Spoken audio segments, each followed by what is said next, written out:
ক্রিকেটারদেরকে follow করতাম, Australian English প্লেয়ারদেরকে দেখলে মনে হতো they are more well build. একটা ছোট একটা কাঠের টুকরা পেলাম, সেটা দিয়ে একটু হাত দিয়ে হ্যাঁ, করলাম exactly. ব্যাটিং করতে যাওয়ার আগে, সো দ্যাট ব্যাট যখন ধরবো বাইসেপটা এটা একটু দেখা যায় যত সম্ভব 56 বছর বয়স, যদিও দেখে বোঝা যায় না। বায়োলজিক্যালি আপনি 30-এর কাছাকাছি, 35 হবে যত সম্ভব। আমাদের একজন বড় ভাই উনি বসার থেকে যখন দাঁড়াচ্ছে অনেক কষ্ট করে দাঁড়াচ্ছে, হেলদি পার্সন, ভালোই শরীরটা বড়সড়, পাগুলা সিগনিফিকেন্টলি চিকন। আমরা বলি যে মোটিভেশন আপনি ধরে রাখতে পারবেন যদি আপনি উপকারিতাগুলোকে আইডেন্টিফাই করেন। কিছু ফিলিংসে চেঞ্জ হয়, মানসিক প্রশান্তি পাই, বডিও ফ্রি লাগে, ফ্লেক্সিবল লাগে। তো সেই জিনিসগুলো কিন্তু আমরা কাউন্ট করি না। আমরা কাউন্ট করি আমার ওয়েট কতটুকু কমলো, আমার কোমর কতটুকু কমলো, আমার অ্যাবস হলো কিনা, মাসল হলো কিনা। আইডিয়া ছিল না যে এই ফিটসম নিয়ে এত ইনফরমেটিভ, এত ডিটেইলিং করা আছে। এমন কোনো অভ্যাস আছে যেটা নিয়ে আপনি এখন আফসোস করেন? আমার ঘুমটা অনেক কম হয়, খুব তাড়াতাড়ি ঘুমিয়ে যাওয়া উচিত, এটা কোনোভাবেই হচ্ছে না। 10টা 10:30 বেজে গেলে আমার আবার বাসায় যাওয়ার একটা তাগিদ থাকে, না হয় বাসায় খাওয়া দাওয়া পাবো না।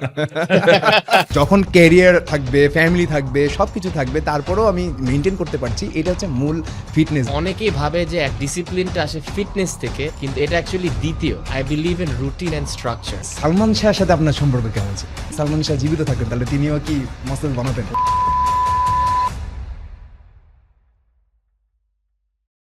ওয়েলকাম টু দ্য এস্তাদ শো বাই ফিরসামনিয়া।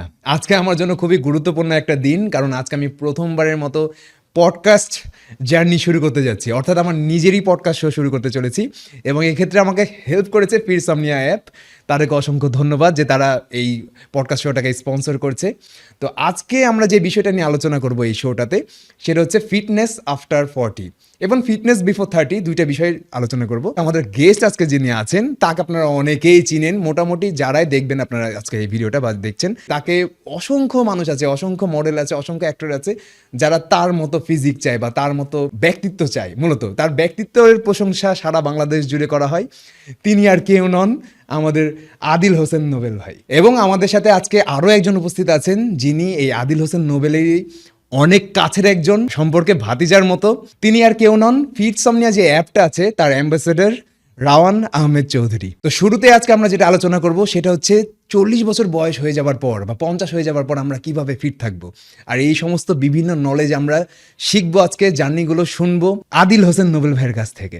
জীবনের কোন বয়সটাতে যে আপনার প্রথম মনে হয়েছিল যে আপনার এক্সারসাইজ করা উচিত? আমি আসলে ছোটবেলা থেকে একটু স্পোর্টসের সাথে ইনভলভ ছিলাম। আমার এখনো মনে পড়ে, একদম স্কুলে 7-8-এ পড়ি ফুটবল খেলতাম। নিজে আমি তখন চিটাগংয়ে থাকতাম। দেন আমরা যখন ক্লাস 8-9-এ উঠি তখন আমি ক্রিকেটে ঢুকলাম। তখন ওই সময় ১ম ন্যাশনালি বাংলাদেশের প্রত্যেকটা ডিস্ট্রিক্ট ওয়াইজ আম নির্মাণ স্কুল ক্রিকেট বলে একটা টুর্নামেন্ট শুরু আচ্ছা, হলো। That was the okay. First tournament among all the schools, hmm. বাংলাদেশে যেসব স্কুল আছে ডিস্ট্রিক্ট ওয়াইজ হলো। তখন আমি চিটাগংয়ের হয়ে চিটাগং গভর্নমেন্ট হাই স্কুলের ১ম সেই টুর্নামেন্টে জয়েন করলাম। ওই যে একটা খেলার প্রতি আসক্তি, স্পোর্টসম্যানশিপ যে নিজের মধ্যে ডিএনএ এর মধ্যে চলে আসলো, হুম, হুম, হুম। তখন থেকেই আসলে আমি স্পোর্টসে ঢুকে গেলাম। But that was not training, weight training program, that was more of a sports. So but সেখান থেকেই হয়তো আমার কাছে মনে হতো, আমি যখন ক্রিকেটারদেরকে ফলো করতাম, অস্ট্রেলিয়ান ইংলিশ প্লেয়ারদেরকে দেখলে মনে হতো they are more well build, মানে ফিজিক্যালি ওরা যখন ব্যাটিং করে ওদের স্ট্রাকচার দেখলে অনেকটা একটু বেটার লাগতো, অ্যাথলেট একটা ফিগার ছিল। তো আমার কাছে মনে হলো এটা বাংলাদেশের ক্রিকেটারদেরও হতে পারে। তখন তো আমাদের কোনো আসলে নলেজের কোনো স্কোপ ছিল না, নো ইন্টারনেট, নো বুক।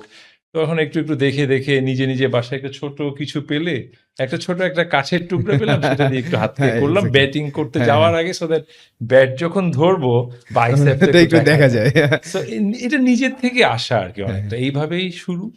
আর একটা স্টেজের পরে যখন খেলার স্কোপ হচ্ছিল না, বাসা থেকে খেলতে দিত না, বলত যে hmm, cricket is a long time game, এখানে খেলতে গেলে তোমার পড়ালেখা হবে না, হুম। You stop playing. তখন ক্রিকেট খেলতে পারলাম না বা কোনো টুর্নামেন্ট, ন্যাশনালি এসব জায়গায় তো আসতে পারলাম না। আম্মা ওয়াজ ভেরি রেস্ট্রিক্টেড সব সময় খেলার ব্যাপারে। এরপরে ঢুকে গেল মাথায় একটু এক্সারসাইজ করি। তখন আসলে এত জিম ছিল না। ছিল না, বাংলাদেশে হ্যাঁ। এত না, জিমই ছিল না। হ্যাঁ। যখন আমি ঢাকায় চলে আসলাম, ইউনিভার্সিটির জিমে মাঝে ঢুকতাম, ঢাকা ইউনিভার্সিটির জিমটাতে। তখন আমার যাদেরকে দেখতাম, যারা এক্সারসাইজ করতো, ওদেরকে দেখে আমি আরো ইন্সপায়ার হলাম। দেন আমি ওখান থেকেই আমার শুরু আরকি। তখন আমি গ্র্যাজুয়েশন করছি। আমার বয়স হয়তো তখন 22, 23, 24 হবে। বাট তখন এর শুরুটা একটু ভিন্ন। এখন রাওয়ান যেভাবে শুরু করে বা আপনি যেভাবে সবাইকে করান, আমাদের ওই সময়টা কিন্তু ওরকম ছিল না। হ্যাঁ, এক্সাক্টলি। আমার পাশে কোনো একজন ভাইয়া বসে করছে, he is very well structured, একদম হুম। ওরকম লাগছে shoulder, hmm, traps, hmm, hmm, hmm. Bicep, tricep. আমি জাস্ট কোনা চোখে দেখছি উনি কি করে, সেটাই আমি চেষ্টা করছি, সেটাই আমি পুশ এক্সাক্টলি। করছি। হ্যাঁ, হ্যাঁ। সো ওটার যে গ্রামাটিক্যাল কারেকশন আজ ভুল হচ্ছে কিনা, কারেকশন করতে হবে কিনা, ওটার কোনো স্কোপই নেই। নাই, হ্যাঁ, দেখে শেখার মতো। শেখা। সো ওইভাবেই আমার জার্নি। এক্স্যাক্টলি ওইভাবেই যেটা হয় যে এখনো কিন্তু হয়। অনেকে দেখবেন শুরু করার পর জিমে যে সবথেকে বেস্ট অ্যাথলেট বা বেস্ট যে পারসন তাকে ফলো করা শুরু করে। অথচ সে যেহেতু নতুন তার তো রুটিন আলাদা হবে, প্ল্যান আলাদা হবে, ডায়েট প্ল্যান আলাদা হবে। সেগুলো সে বোঝে না, তারটাই রুটিন ফলো করে। Day one তারপরে এ হ্যাঁ, ওই level এ হ্যাঁ, চলে হ্যাঁ, যেতে তখন চায়। ইনজুরি চান্সটা বেশি অনেক, হয়। অনেক এই কারণে ফিটনেস ট্রেনিংটা বেশি জরুরি। হ্যাঁ। তার মানে আপনার ইন্সপিরেশন ছিল হচ্ছে জাস্ট ক্রিকেটে ভালো করা বা হচ্ছে ব্যাটিং করতে ভালো করা। তারপরে এখন কোন ডিসিপ্লিনটার কারণে আপনার এখনো কন্টিনিউ করছেন আপনি? কারণ আমরা কিন্তু প্রত্যেকেই শুরু করি কিন্তু কন্টিনিউ করতে পারি না।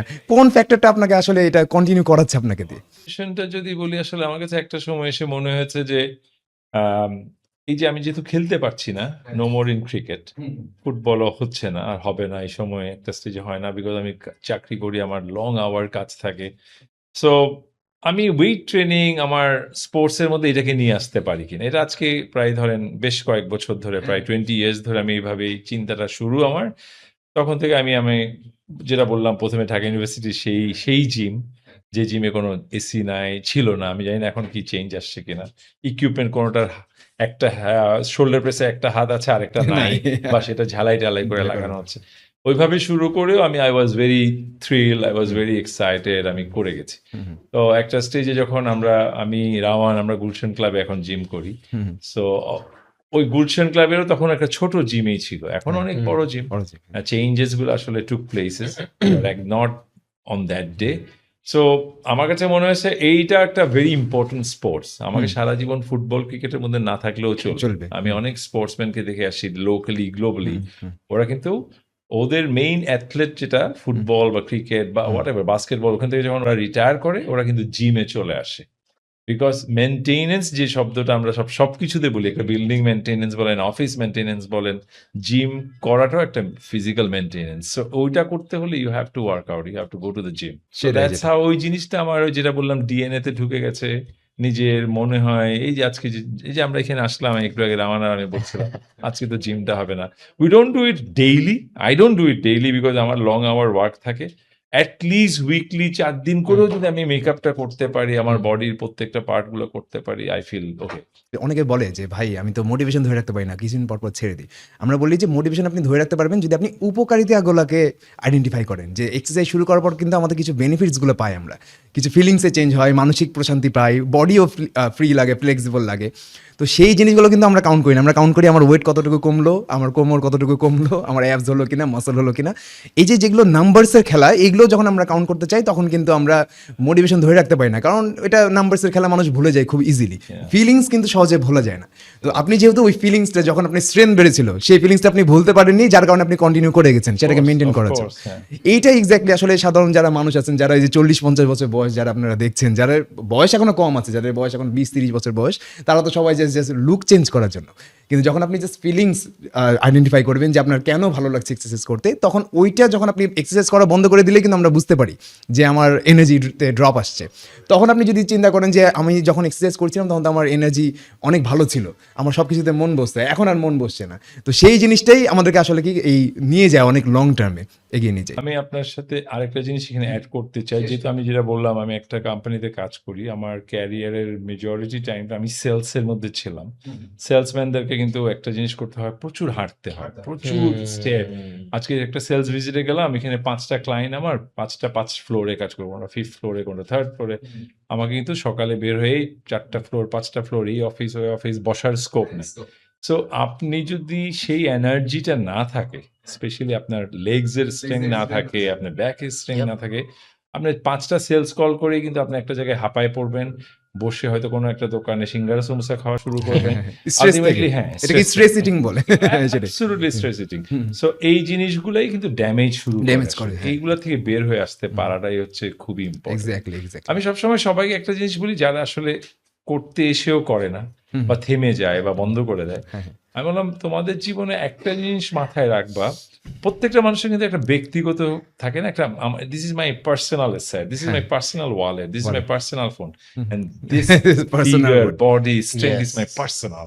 এইটা মনে করতে পারলেই কিন্তু you can just keep it going. Yep. Otherwise Yep. আমি সবকিছু করব কিন্তু জিম করব না। Gym is not for making your shoulder and bicep and tricep, it is মানে আপনি যে ফিলিংস, আমার ভেতর থেকে অনুভূতিটা, এটা হচ্ছে অনুভূতিটা জড়িয়ে আছে। যেমন আমি যখন 20 বছর বয়স ছিল, যখন, এখন 30 বছর হয়ে গেছে, আপনারও যত সম্ভব 56 বছর বয়স, যদিও দেখে বোঝা যায় না। বায়োলজিক্যালি আপনি 30-এর কাছাকাছি, 35 হবে যত সম্ভব। যেমন আপনার ক্রিশ্চিয়ানো রোনালদো 45-এর কাছাকাছি বয়স, বায়োলজিক্যালি কালকে আমি দেখলাম 29.8, মানে 29 বছর 8 মাস বয়স বায়োলজিক্যালি, এটা টেস্ট করে দেখা গেছে।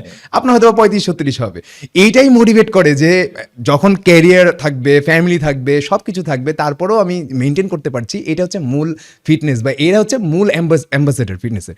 তা আপনি হচ্ছেন এই দেশের অন্যতম সেরা একটা অ্যাম্বাসেডর। অনেকে এখন আমাকে অ্যাম্বাসেডর মনে করছে, অনেকে রাউন্ড ভাইকে মনে করতে পারে। আমরা তো ইয়াং, আমাদের ক্ষেত্রে মনে হতে পারে যে আমরা লুকের জন্য এটা করছি, কিন্তু আপনি জাস্ট শুধুমাত্র ফিট থাকাটা যেটা গুরুত্ব, সেটা বুঝেই করছেন। ক্যারিয়ারে একসময় আপনাকে সেটা সাপোর্ট করেছে যখন আপনি ইয়াং ছিলেন, কিন্তু এখন কিন্তু আপনার সাপোর্ট পুরোটাই ভেতর থেকে ভালো লাগা। এটা হচ্ছে রিয়েল অ্যাম্বাসেডর। আর আরেকটা জিনিস আমি এটা মেনশন করতে চাই যে আপনাকে আমার জানার খুব আগ্রহ ছিল, এই 56 বছর বা 50 বছর বয়সে কিন্তু অধিকাংশ মানুষ ঔষধ খায়। তো আপনাকে কোনো রকম একটা মেডিসিন খাওয়া লাগে কিনা সারাদিনে? আমি আল্লাহর রহমতে কোনো মেডিসিন খাই না, বাট হ্যাঁ, যে আমরা যারা Expect ওয়ার্কআউট, করছিলাম। হ্যাঁ আমরা যারা ওয়ার্কআউট করি আমরা একটু মাল্টিভিটামিন মাঝে হ্যাঁ। মাঝে খাই, ম্যাগনেসিয়াম, তাও খুবই লিমিটেড। এটা মেডিসিন না, এগুলো হচ্ছে সাপ্লিমেন্ট একদম। সাপ্লিমেন্টসও খুবই লিমিটেড, হ্যাঁ, আমার হ্যাঁ। Not many. হ্যাঁ, সেটাও, বাট আমি হ্যাঁ কখনো আল্লাহর অশেষ মেহেরবানি বলবো, রহমত বলবো, সব খেতে হয় না। বাট রিসেন্টলি আমরা নামাজ পড়তে গিয়ে আমি সিঁড়ি থেকে পড়ে গেছিলাম, আচ্ছা আচ্ছা আচ্ছা। So I had to take medicine. ওটা তো আচ্ছা, পার্ট অফ লাইফ, ওইটা তো পার্ট অফ লাইফ, ইনজুরি। একটু, হ্যাঁ, সো ওই ছাড়া ক্রনিক ডিজিজ কোনো কিছু নাই আপনার এই এজেও। হ্যাঁ। এইটা হচ্ছে মূলত যে অনেকে যে সাকসেসের পেছনে দৌড়াতে দৌড়াতে, ধরেন একটা 30 বছর বয়স পর্যন্ত আমরা প্রচুর পড়াশোনা করি, 30-35 পর্যন্ত। তারপরে যখন আমরা জবে ঢুকি, তখন আমরা জাস্ট হয়তো বা প্রমোশনের জন্য বা অর্থের জন্যই কাজ করে যাই, কিন্তু নিজের উপরে কিন্তু আমরা গুরুত্ব দেওয়া বন্ধ করে দিই। আর এই নিজের উপরে গুরুত্ব দেওয়ার কারণে আমার হাতে হয়তো বা 50 লাখ টাকা, 1 কোটি টাকা বেশি থাকে একটা এজে, যে কিন্তু প্রচুর পরিমাণে অসুখও চলে আসে। তো সেটা কিন্তু তখন আবার টাকা দিয়ে ঠিক করা যায় না, সব কিছু কন্ট্রোলে রাখা যায়। এই জিনিসটাই যেটা আপনার হচ্ছে হয়তো বা আপনাকে অনেক বেশি এগিয়ে রাখছে এখনো। যেহেতু আমি কাজ করি, আমার সাথে তো একটা সেলস টিম কাজ করে, আমার কাছে খুবই শকিং লাগে, মানে খুবই কষ্ট ফিল করি রাদার। আমার কলিগদের মধ্যে কেউ কেউ 37, 38, 40 বিলো 40 এরকম আমার সাথে কাজ করে। 3 জনের হার্ট স্টেইন করানো হয়েছে, আচ্ছা। একজনের বাইপাস করানো হয়েছে। রিসেন্টলি আমার একটা ভিজিটে আমার ক্লায়েন্ট আমার কলিগ বসা ছিল আমার পাশে। আমি দেখলাম যখনই আমরা দুজন সেলস ভিজিটে একসাথে বের হচ্ছি, গাড়িতে মুভ করছি, সে গাড়িতে বসার সাথে সাথে সে নাক ডেকে ঘুমায়, এবং ওটা দেখেই বোঝা যায় something is wrong with Wrong. That guy, and he is a very hefty guy, বড় সড়ো। আমি ওকে মাঝে মাঝে জিজ্ঞেস করি, তোমার কি কোনো সমস্যা হচ্ছে? তুমি এভাবে ঘুমায় যাও গাড়িতে উঠলে, আমিও তো তোমার সাথে আছি, আমি তো কালকে রাতে ঘুমাই নাই, কিন্তু আর ইউ ওকে? তখন সে মাল্টিপল ডিজিজের কথা বললো, আমার এটা প্রবলেম, আমার এটা আছে, আমি তো প্রতি বছর এটা করতে হয়, আমার একটা মেজর সার্জারি হয়েছে। সো এই জিনিসগুলো আমি বলবো একটু কশাস থাকলে হয়তো হতো না। কোন এক্সারসাইজ বা কোন ধরনের এক্সারসাইজ আপনি এখন বেশি করে থাকেন? সেটা কি ওই রানিং টাইপের এক্সারসাইজ, নাকি স্ট্রেংথ ট্রেনিং, নাকি হচ্ছে ক্যালিস্থেনিক্স? কোন ধরনের এক্সারসাইজ হয়? আমি রানিংটা আমার খুবই পছন্দের একটা এক্সারসাইজ, বাট অনেকগুলা ধরেন স্টাডি থেকে দেখা যাচ্ছে রানিংটা একটা টাইমের পরে একটু কম করলে ভালো, মানে ইট হার্টস ইওর নি, ইট হার্টস ইওর ব্যাক, এই জিনিসগুলো যখন দেখছি, শুনছি বা পড়ছি, সো আমি রানিংটা অনেক কমিয়ে দিছি। সো আমি মেইনলি হাঁটি। আমি স্টার্ট করি ওয়ার্ম আপ দিয়ে, 10 to 12, 15 মিনিটস একটা ওয়ার্ম আপ, জাস্ট হাঁটি, নর্মাল হাঁটা। শেষের 3-4 মিনিট একটু জোরে হাঁটি। ওটার পরে আমি ট্রেনিং গুলা করি, আমার একটা ওন রুটিন থাকে, আমি সেই রুটিনটাই ফলো করি। আর ফিনিশিং পার্টটা আমি একটু কার্ডিও করেই শেষ করি। সেটা রানিংও হতে পারে, সেটা আদার কার্ডিও হতে পারে, বাট আমি ওটা করি। বাট আমি জানি আমার একটু বেশি করা উচিত। রামান ভালো বলতে পারবে, আমি সবসময় লেইতে আসি জিমে, হ্যাঁ, হ্যাঁ। আর ওই 10টা 10:30 বেজে গেলে আমার আবার বাসায় যাওয়ার একটা তাগিদ থাকে, না হয় বাসায় খাওয়া দাওয়া পাবো না, টেবিল থেকে খাওয়া দাওয়া। ও তো অনেক ব্লেস ছেলে, ওর জন্য সব রেডি থাকে খাওয়া দাওয়া, ওকে সবাই পছন্দ করে, আমাকে বাসায় বকাঝকা করে। একটা স্টেজের পরে বাচ্চাদের মতো হয়ে যেতে হয় ওরকম আর কি, এত লেট কেন, সবাই খেয়ে ফেলছে, শেষ করছে, তুমি আসো না। সো ওই একটা কারণে মাঝে, মাঝে ওই চিটিংটা হয়ে যায় আমার লাস্ট রানিং এ গিয়ে বা আমার আচ্ছা। লাস্ট কার্ডিওতে গিয়ে। কারণ ওই ট্রেনিংটা ওখানে আমি কাট করতে চাই না আরকি। যেহেতু আমার রেগুলার হয় না, একটু গ্যাপ হয়। যেমন আমি লাস্ট 5-6 ডেজ আমি ওয়ার্কআউট করতে পারছি না আমার বাসার কিছু কাজের কারণে।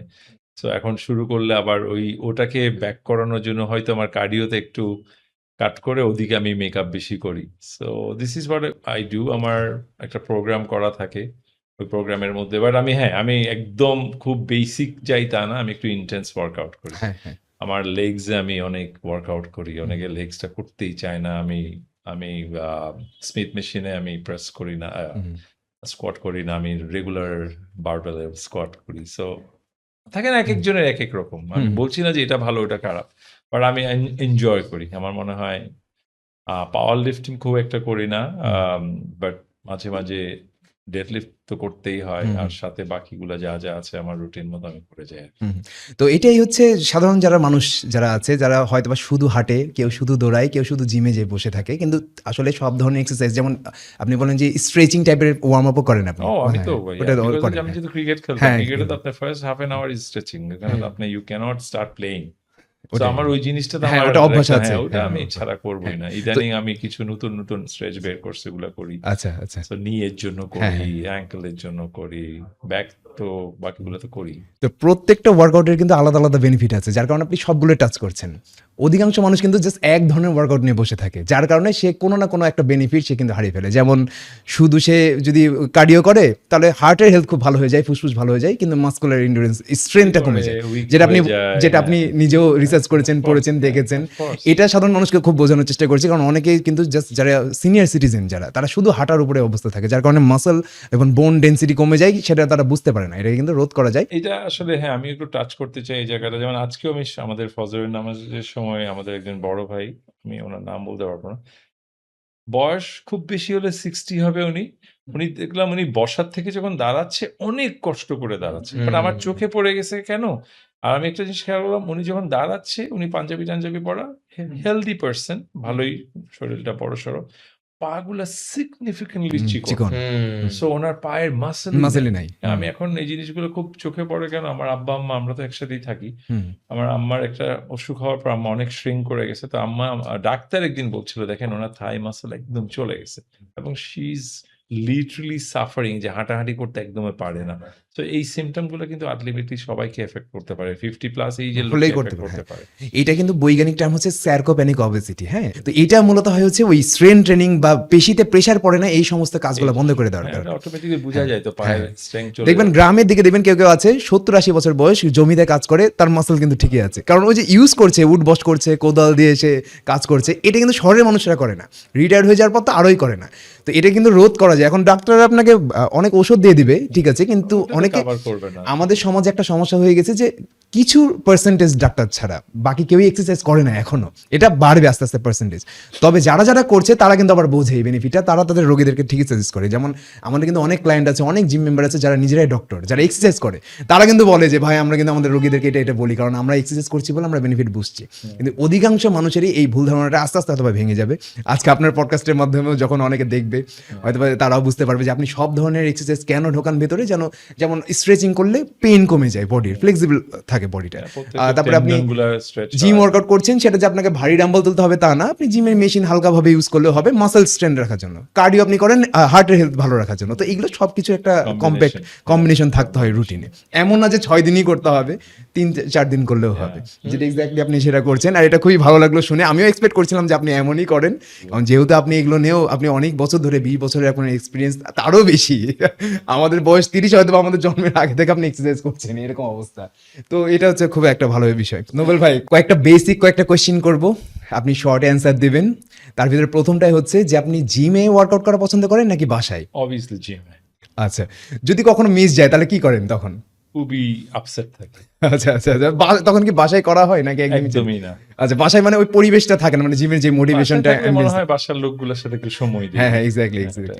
সকালে ব্যায়াম করা পছন্দ করেন না রাতে? রাতে। আচ্ছা, সকালে কেন না?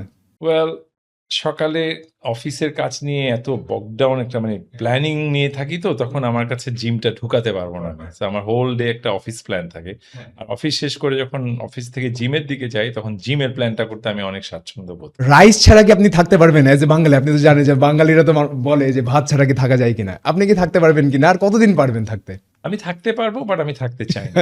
এক্স্যাক্টলি, আমি ডেইলি এটা রাইস শুনতে খাই। যাচ্ছিলাম। আমার একটা মিনিমাম কোয়ান্টিটি যে রাইসটা আমি নেই, আমি ডেইলি নেই। আমরা কিন্তু আমাদের ভিউয়ার্সকে সবসময় বলি যে আপনি কিন্তু ভাত রুটি খেতে পারবেন যদি আপনার ওয়ার্কআউট করার অভ্যাস থাকে, আর আপনি যদি প্রসেস ফুড না খান, যেটা আপনি এক্স্যাক্টলি করেন, প্রসেস ফুড খান না। যেমন আজকেও আমাদের অফিসে একটা লাঞ্চ ছিল, হ্যাঁ, তো আমি আমার মতো সামান্য, আমি তো 1 কাপ রাইস খাই। একটু রাইস নিয়েছি, 2-4 জন এসে, "ও আপনি রাইস খাচ্ছেন?" মানে ওরা, মানে সবার ধারণা সবাই যে shocked। রাইস খেতেই পারবেন না যারা মেইনটেইন করে। এটা মানে ভুল এই ধারণা ভুল আসলে। ধারণা, যারা ওয়ার্কআউট করে তাকে তো আবার একটু কার্ব লাগে, হ্যাঁ, রাইস লাগে bread বা লাগে। ব্রেড লাগে। সেই জায়গাটাতেও মানুষের একটা লার্নিং এর দরকার আছে। অনেকে জানেন যে জাস্ট ভাত খেতে পারবে না দেখেই তারা ফিটনেস জার্নিতে আসতে চায় না, কিন্তু এটা কিন্তু ভুল ধারণা। It's a ভুল সে খেতে ধারণা, পারবে, yeah. পরিমাণটা কম হবে, তাকে অন্যান্য খাবার প্রসেস ফুড কমাতে হবে। চিট মিল কি নেন কিনা আপনি? ও অ্যাবসলিউটলি। আমি তো লিটারালি, বাচ্চারা যেমন থার্সডে ওয়েট করে ফ্রাইডে বন্ধের জন্য, খেলবে, বাসায় থাকবে, আমি থার্সডে ওয়েট করি ফ্রাইডে সকালে পরোটা আর ডিম খাওয়ার জন্য। আচ্ছা, তো চিট মিল আপনার ফেভারিট খাবার কি? আমার সকালে 2টা একদম ঘিয়ে ভাজা পরোটা, অমলেট খাই, অন্য কিন্তু আমি সিদ্ধ ডিম হ্যাঁ। খাই, সাথে আমি একটু একটু মাংস খাই, রান্না মাংস খাই। So that's my favourite. আর এন্ড করি হচ্ছে একটা মিষ্টি দিয়ে।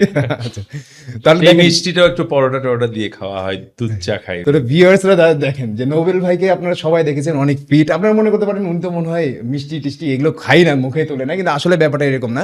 ফিটনেস জার্নিতে সবই খাওয়া যায়। ফিটনেস জার্নি আসলে কি, ভালো ফিটনেস জার্নি সেটা যেটা আপনি এনজয় করেন। আপনি যদি এনজয় না করেন, তার মানে আপনার স্ট্রেস বেশি বেশি রিলিজ হবে, যার কারণে মানুষ কিছুদিন পর ছেড়ে দেয়। অধিকাংশ মানুষ যারা ডিমোটিভেটেড হয়ে ছেড়ে দেয়, তাদের রিজনটা হচ্ছে তারা মনে করে সবই বাদ দিতে হবে, কিন্তু আসলে ব্যাপারটা সেরকম না। সেটা নোবেল ভাইকে দেখে বা শুনে আপনারা হয়তো বা জানলেন আজকে। এখানে জাস্ট আমি একটু জিনিস অ্যাড করি। চিট মিল বলতে যে আমি বললাম পরোটা একটু ঘিয়ে ভাজা, তেলে ভাজা না খেয়ে একটু ঘিয়ে ভাজা খাই, সেটার মধ্যেও কিন্তু একটু কোয়ালিটি মেনটেন করা যায়। আমি চিট ডে বা চিট মিল মানে আমি সিঙ্গারা সমোসা খাচ্ছি না, বাসারই খাওয়া খাচ্ছি, বা বার্গার খেলে বার্গারের ওই বেক পেটিটা আমি ফ্রাইড পেটি নিচ্ছি না, কিন্তু সো ওখানে গ্রিল পেটি নিচ্ছি।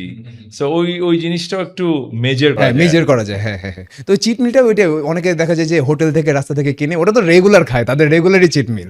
এমন কোনো অভ্যাস আছে যেটা নিয়ে আপনি এখন আফসোস করেন যে না, এটা না থাকলে আমার লাইফটা আরেকটু ভালো হতো? এমন কোনো অভ্যাস, বদ অভ্যাস? আছে। সেই বদঅভ্যাসটা আসলে ইচ্ছা করে যে হয়েছে তা না। আমার ঘুমটা অনেক কম হয়। আমার অনেক সকালে উঠি, আমি রামান আমরা একসাথে নামাজে যাই মসজিদে। কিন্তু এটার জন্য যে খুব তাড়াতাড়ি ঘুমিয়ে যাওয়া উচিত বাই এট লিস্ট 11, এটা কোনোভাবেই হচ্ছে না। বিকজ আমার অফিস আওয়ারটা একটু লেট আওয়ার হয়। বাসায় ফিরি লেইটে। ডিনারটা লেট হয়। সো এটা একটা ডিসিপ্লিনের মধ্যে আমার রেস্ট্রিকশনস আনা উচিত। আমি লেট মানে 11 এর আগে আমি ডিনারই করতে পারি না। অবভিয়াসলি ঘুমাতে প্রায় 12:30 1টা বেজে যাচ্ছে। ওদিকে ভোরে 5টাতে উঠতে হচ্ছে। হ্যাঁ, নামাজ পড়ে এসে আবার 1-2 ঘন্টা ঘুমাই। কিন্তু আমার ঘুমটা এট লিস্ট 11টা 11:30টার মধ্যে যদি করতে পারতাম, আমার একটা 8 আওয়ার স্লিপ নিতে পারতাম, তাহলে এটা আমার জন্য অনেক ভালো হতো। এই জায়গায় আমি এখনো একটু ইনডিসিপ্লিন, আমি তো পারছি এই তারপরও দেখেন যে আপনি সুন্দর ফিটনেস মেনটেন করেছেন, এই যে একদম ইয়াং লাগছে আপনাকে দেখতে। এখন ক্লিন ওদ- খাওয়া-দাওয়া। ক্লিন খাওয়া দাওয়া, ব্যাপারটা কি যে আপনি 365 দিন, এর ভিতর 300 দিন আপনি কি করছেন সেটা ডিটারমাইন করে যে আপনি দেখতে কেমন হবেন বা আপনার স্বাস্থ্য কেমন হবে। বাকি 65 দিন উল্টাপাল্টা হলেও সমস্যা হয় না। এটা সাধারণ মানুষকে বোঝানো খুব কঠিন। তারা মনে করে যে না, রোজই তাকে একদম পারফেক্ট হতে হবে। আমি সবসময় বলি যে পারফেকশনের পেছনে ঝুঁকেন না, কারণ দেখেন আপনারা যাকে ইন্সপিরেশন মনে করেন তিনিও কিন্তু মাঝে মধ্যে পারফেক্ট হতে পারেন না, থাকতে পারেন না, তারপরও কিন্তু তিনি ফিট আছেন। অনেক সময় আপনি ব্যস্ত থাকতে পারেন, অনেক সময় আপনার বাসায় পরিবারে কেউ একজন কারোর ডেথ হতে পারে, যার কারণে আপনি কয়েকদিন স্ট্রেস থাকতে পারেন, কিন্তু এগুলো সব পার হয়ে যায়, তারপরে কিন্তু মানুষ আবার নর্মাল লাইফে চলে আসে। এবার আপনি আমাকে জানান একটা অভ্যাস যেটা নিয়ে আপনি খুব প্রাউড ফিল করেন। একটা অভ্যাস হচ্ছে জিম, কাজ সবের পরেও মানে আমি ইয়ারলি একটা টাইম রাখি আমার বাচ্চাদের, আমার ওয়াইফ, আমার ফ্যামিলিকে নিয়ে একসাথে থাকা। যেখানে একসাথে ঢাকায়, বাসায়, দেশের বাড়ি, বাইরে। এই আমার দিস ইজ মাই মানে বেস্ট ডেইজ। এবং ওই সময় কিন্তু আমি জিম করি না। হ্যাঁ, ওই সময় আমি একটু হাঁটাহাঁটি করি। ধরেন আমরা রিসেন্টলি আমার বাচ্চার গ্র্যাজুয়েশন অ্যাটেন্ড করতে গেলাম। আমরা প্রচুর হাইকিং করছি পাহাড়ে। আমার ছেলে আবার এসব বেশি করে। হি ইজ এ সুইমার, সুইমিং করে। আমি সুইমিং করতে যাইনি, বাট অনেক ঠান্ডা ছিল। বাট আমরা প্রচুর পাহাড়ে উঠা নামা, ওটা একটা ইন্টারেস্টিং এক্সারসাইজ হিসাবে আমি নিয়েছিলাম। সো এটা আমার একটা one of my best part. এছাড়া এই যে জিম করাটা আমার কাছে মনে হয় দ্যাটস মাই প্যাশন। প্যাশন এটা। এটা আমি আই রিয়েলি লাভ ডুইং। আপনি একটা জিনিস মেনশন করলেন যে যখন আপনি ফ্যামিলিকে সময় দেন তখন আপনি কয়েকদিন 2-1 দিন এক্সারসাইজ মানে জিম করেন না, বিশেষ করে অন্য ধরনের ফিজিক্যাল মুভমেন্ট হয়। এইটা যেটা ইউথরা যারা ভুল করে তারা তো ঈদের দিন পর্যন্ত জিম করবে, যারা নতুন জিম শুরু করে তাদের ভিতরে এই প্রবণতা বেশি। ও ঈদের দিন বা এই বন্ধের দিন না গেলে তো একটু বাইসেপটা একটু ছোট মনে হচ্ছে, টি শার্টে তো পাম্প দেখা যাচ্ছে না, ছবিতে ভালো লাগবে না। সো এটা দরকার আসলে নেই। ওটা না, যেমন সাইন্টিফিক্যালি একজন মানুষ যদি টানা 21 দিনের বেশি এক্সারসাইজ না করে তাহলে তার মাসল লস হতে শুরু করে। ধরেন আপনি কোনো কারণে ব্যস্ত আছেন, খুব ইম্পর্টেন্ট মিটিং আছে, বিজনেস মিটিং আছে, ফ্যামিলি প্রোগ্রাম আছে, ওইখানে ফোকাস দেন, পরে আপনি আবার আসতে পারেন, আবার ব্যাক করেন, হ্যাঁ আবার ব্যাক করেন। এটা নিয়ে আসলে এটা হচ্ছে আসলে মানুষ, এই যে আপনি আজকে আপনার সাথে কনভারসেশনে অনেক কিছুই ক্লিয়ার হচ্ছে। মানুষরা মূল যারা দেখবে, অনেক ইউথরাও কিন্তু দেখবে, অনেকে ইউথরাও দেখবে, তো তাদেরকে আমি বলতে চাই যে দেখেন যে নোবেল ভাই কিন্তু যেটা বলছে যে উনি কিন্তু মাঝে মধ্যে গ্যাপ দেয়, উনি এমন না যে ডেসপারেট হয়ে ফিটনেসের পেছনে পড়ে আছে, যার কারণে তিনি ক্যারিয়ারগত ওয়াইজেও সাকসেসফুল, ফিটনেস দিয়েও তো অত্যন্ত সাকসেসফুল। 55 বছর বয়সে কোনো ওষুধ খাওয়া লাগে না, আবার লুক যেটা তার হয়ে আছে একজন 35 বছর বয়সে যুবকের মতো। তো এইরকম মানে জিনিসটাই আসলে ফিটনেসের মূল সাকসেসই অনেক মাসকুলার বডি অ্যাবস না, ফিটনেসের মূল সাকসেস হচ্ছে আপনি মানে যখন আপনার একটা এজ হবে তখন আপনি ওষুধ খাচ্ছেন কিনা, আপনার হাত পায়ে ব্যথা আছে কিনা, এটাই। আপনার মানে দুইটা অ্যাক্টর, ফেভারিট অ্যাক্টর প্রেজেন্ট এবং ওল্ড, ধরেন বর্তমানে অ্যাক্টিং করছে এরকম একজন এবং অতীতে একজন করেছেন এরকম দুইজনের নাম একটু বলেন। এখন হচ্ছে টম ক্রুজ। আচ্ছা, আমি ওর মুভিগুলাই সবসময় দেখি, আমি অনেক মুভি দেখি না। আর আমার একটা ফেভারিট ক্লিন স্যুট, ও ওয়েস্টার্ন মুভি উনি বেশি করতেন। আর যদি আপনি এই সাবকন্টিনেন্টের বলেন তাহলে আমির খান আমার খুব প্রিয়। অনেক প্রিয়। Shakib is very close to me. ও তো এখন আমি যদিও ছবিগুলো দেখিনি, বাট হ্যাঁ রিসেন্ট ছবিগুলো খুব ভালো, যেগুলো দেখছি ও অনেক ভালো করছে। হ্যাঁ, বিউটিফুলি ডান। রিসেন্ট কয়েকটা যেগুলো ছোট ছোট রিলে দেখতে পাই আর কি, থিয়েটারে গিয়ে দেখা উচিত ছিল বাট হয়নি। ও ভালো করছে। আর ওল্ড এর মধ্যে তো আগে তো মুভি ওইভাবে দেখা হতো না, নাটক দেখা হতো। নাটকের মধ্যে হুমায়ুন ফরিদি ভাই, আফজল ভাই, এরা তো আমাদের একদম রিয়েল আইডল ছিলেন। ফরিদি ভাই ওয়াজ অ্যাক্টিং এ টপ নচ, আফজল ভাই অ্যাক্টিং এন্ড স্মার্টনেস এ সুপার লেভেলে ছিল। সো ওনারা দুজন আমাদের অনেক প্রিয় ছিল। আর প্রয়াত সালমান শাহের সাথে আপনার সম্পর্ক কেমন ছিল? সালমান শাহ, আপনারা সবাই সালমান শাহ ডাকেন, ওকে আমি ইমন ডাকতাম। আচ্ছা, হ্যাঁ, ওর ইমন, নাম ইমন, হচ্ছে হ্যাঁ, ইমন। ইমন, মুভিতে হ্যাঁ। যাওয়ার পর ওর নামটা সালমান শাহ হয়েছে। মুভি থেকে আসে। হুম, সো ও আর আমি, আমার ফার্স্ট ফ্যাশন শো যেটা আমি করি, ওটা দিয়ে আমার মডেলিং এ পদযাত্রা শুরু হয়েছিল। টাওয়ার ফ্যাশন নামে একটা ফ্যাশন শো। সো ওখানেই আমি আর ও একসাথে করি। ও কিন্তু আমার আগেও করেছে ফ্যাশন শো, হয়তো কয়েকটা। সো ওখানে আসার পর এমনি আমি ওকে চিনতাম। সো ওই ফ্যাশন শো থেকে একদম বেশি চেনা জানা আর কি অনেক পরে। এরপর আমি তো তখন মগবাজারে থাকতাম। ও যখনই মুভিটা করলো তখন সে আলাদা, বাবা মা থেকে আলাদা বাসা নিয়ে স্কাটনে বাসা নিল, এবং সেই সময় সে বিয়েও করেছিল মনে হয়। সো যার জন্য মগবাজার স্কাটন পাশাপাশি ওর সাথে আমার রাস্তায় মোড়ে, মগবাজারের মোড়ে বিভিন্ন জায়গায় দেখা হতো। সো ও একটা ব্রিলিয়ান্ট ছেলে ছিল। ও যখন মুভি শুরু করলো তখন আমি ওকে প্রথমেই বললাম, মানে this is your cup of T, and you can blast, you just keep it going. সে তো বিউটিফুল স্টার্টেড, অল্প সময়ে দেখিয়ে দিয়েছিল সে কি জিনিস, এবং সে হয়তো ধারাটাকে চেঞ্জ আনছিল। মানে ওই সময়ের ওই জেনারেশনের মধ্যে যে ইউথরা মুভিতে এসে একটা স্মার্টনেস জানতে পারে, সেটা সে দেখিয়েছিল। সো ওল্ড মুভিতে অ্যাক্টরদের ভিতরে মাসল বানানো বা মাস্কুলার যে লুকটা, সেটার প্রবণতা কম ছিল, কিন্তু রিসেন্টলি এখন আসছে। আপনার কি মনে হয় যদি সালমান শাহ জীবিত থাকতেন তাহলে তিনিও কি মাসল বানাতেন? ও বানাতো। ও খুবই কুইক করে, মানে প্রত্যেকটা ভালো জিনিসগুলো ক্যাচ আপ করে। হ্যাঁ, ওর স্টাইলে ও ধরেন শুরু করেছিল তখন ছোট চুল, একটু চুল লম্বা ফ্যাশন, সাথে সাথে চুল লম্বা করে ফ্যাশন করে মুভি করলো। তারপর রিং পরা, এই পরা, ওর ওগুলাও adaptability was out of the world. ও খুব কুইক করতো, হলিউড বলিউড সব মিলানো একটা ক্যারেক্টার বিল্ড করছিল। ফেভারিট ফুটবলার কে? মেসি আর রোনালদোর ভিতরে? মেসি। Sportsman Ronaldo. আচ্ছা, স্পোর্টসম্যান রোনালদো কেন?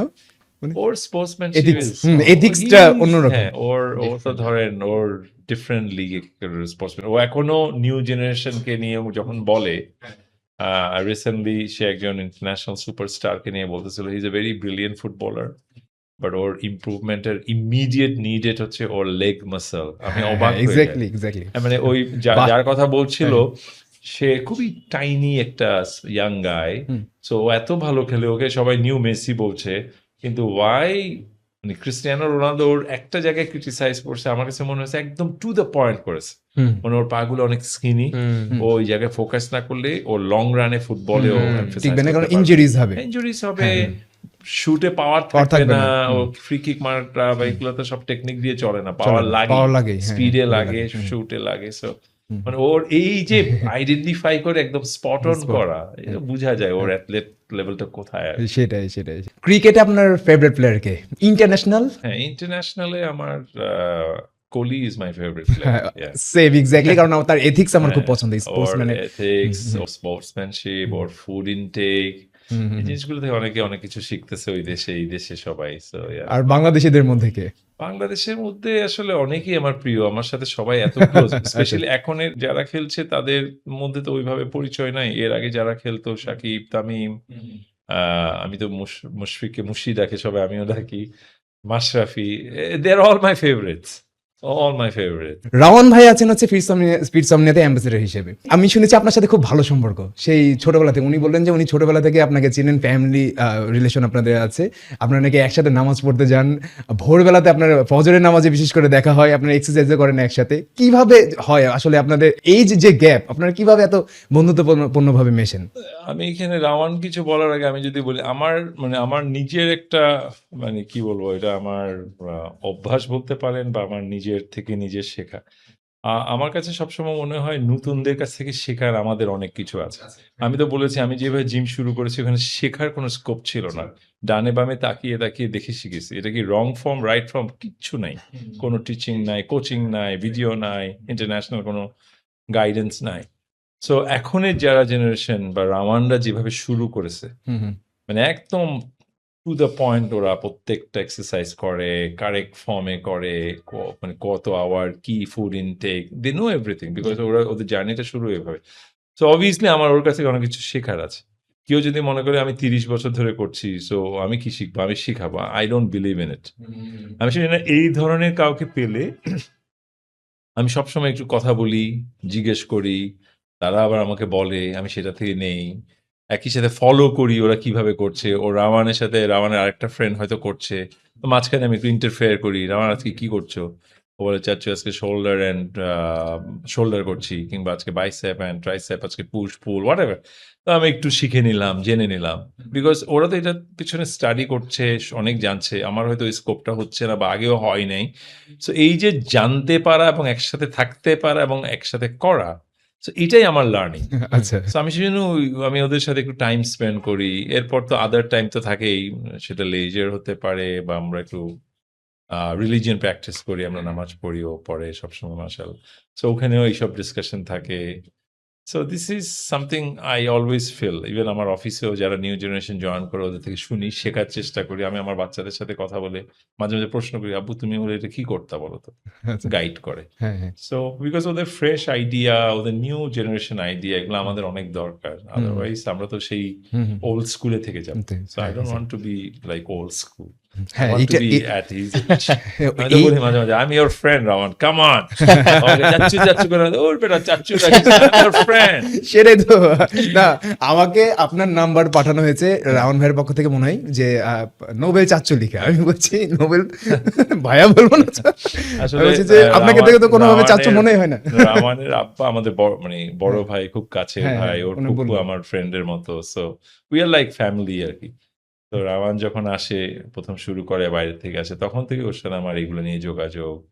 আবার সেই যখন মডেলিং শুরু করে তখন থেকে আমরা একসাথে কথা বলি।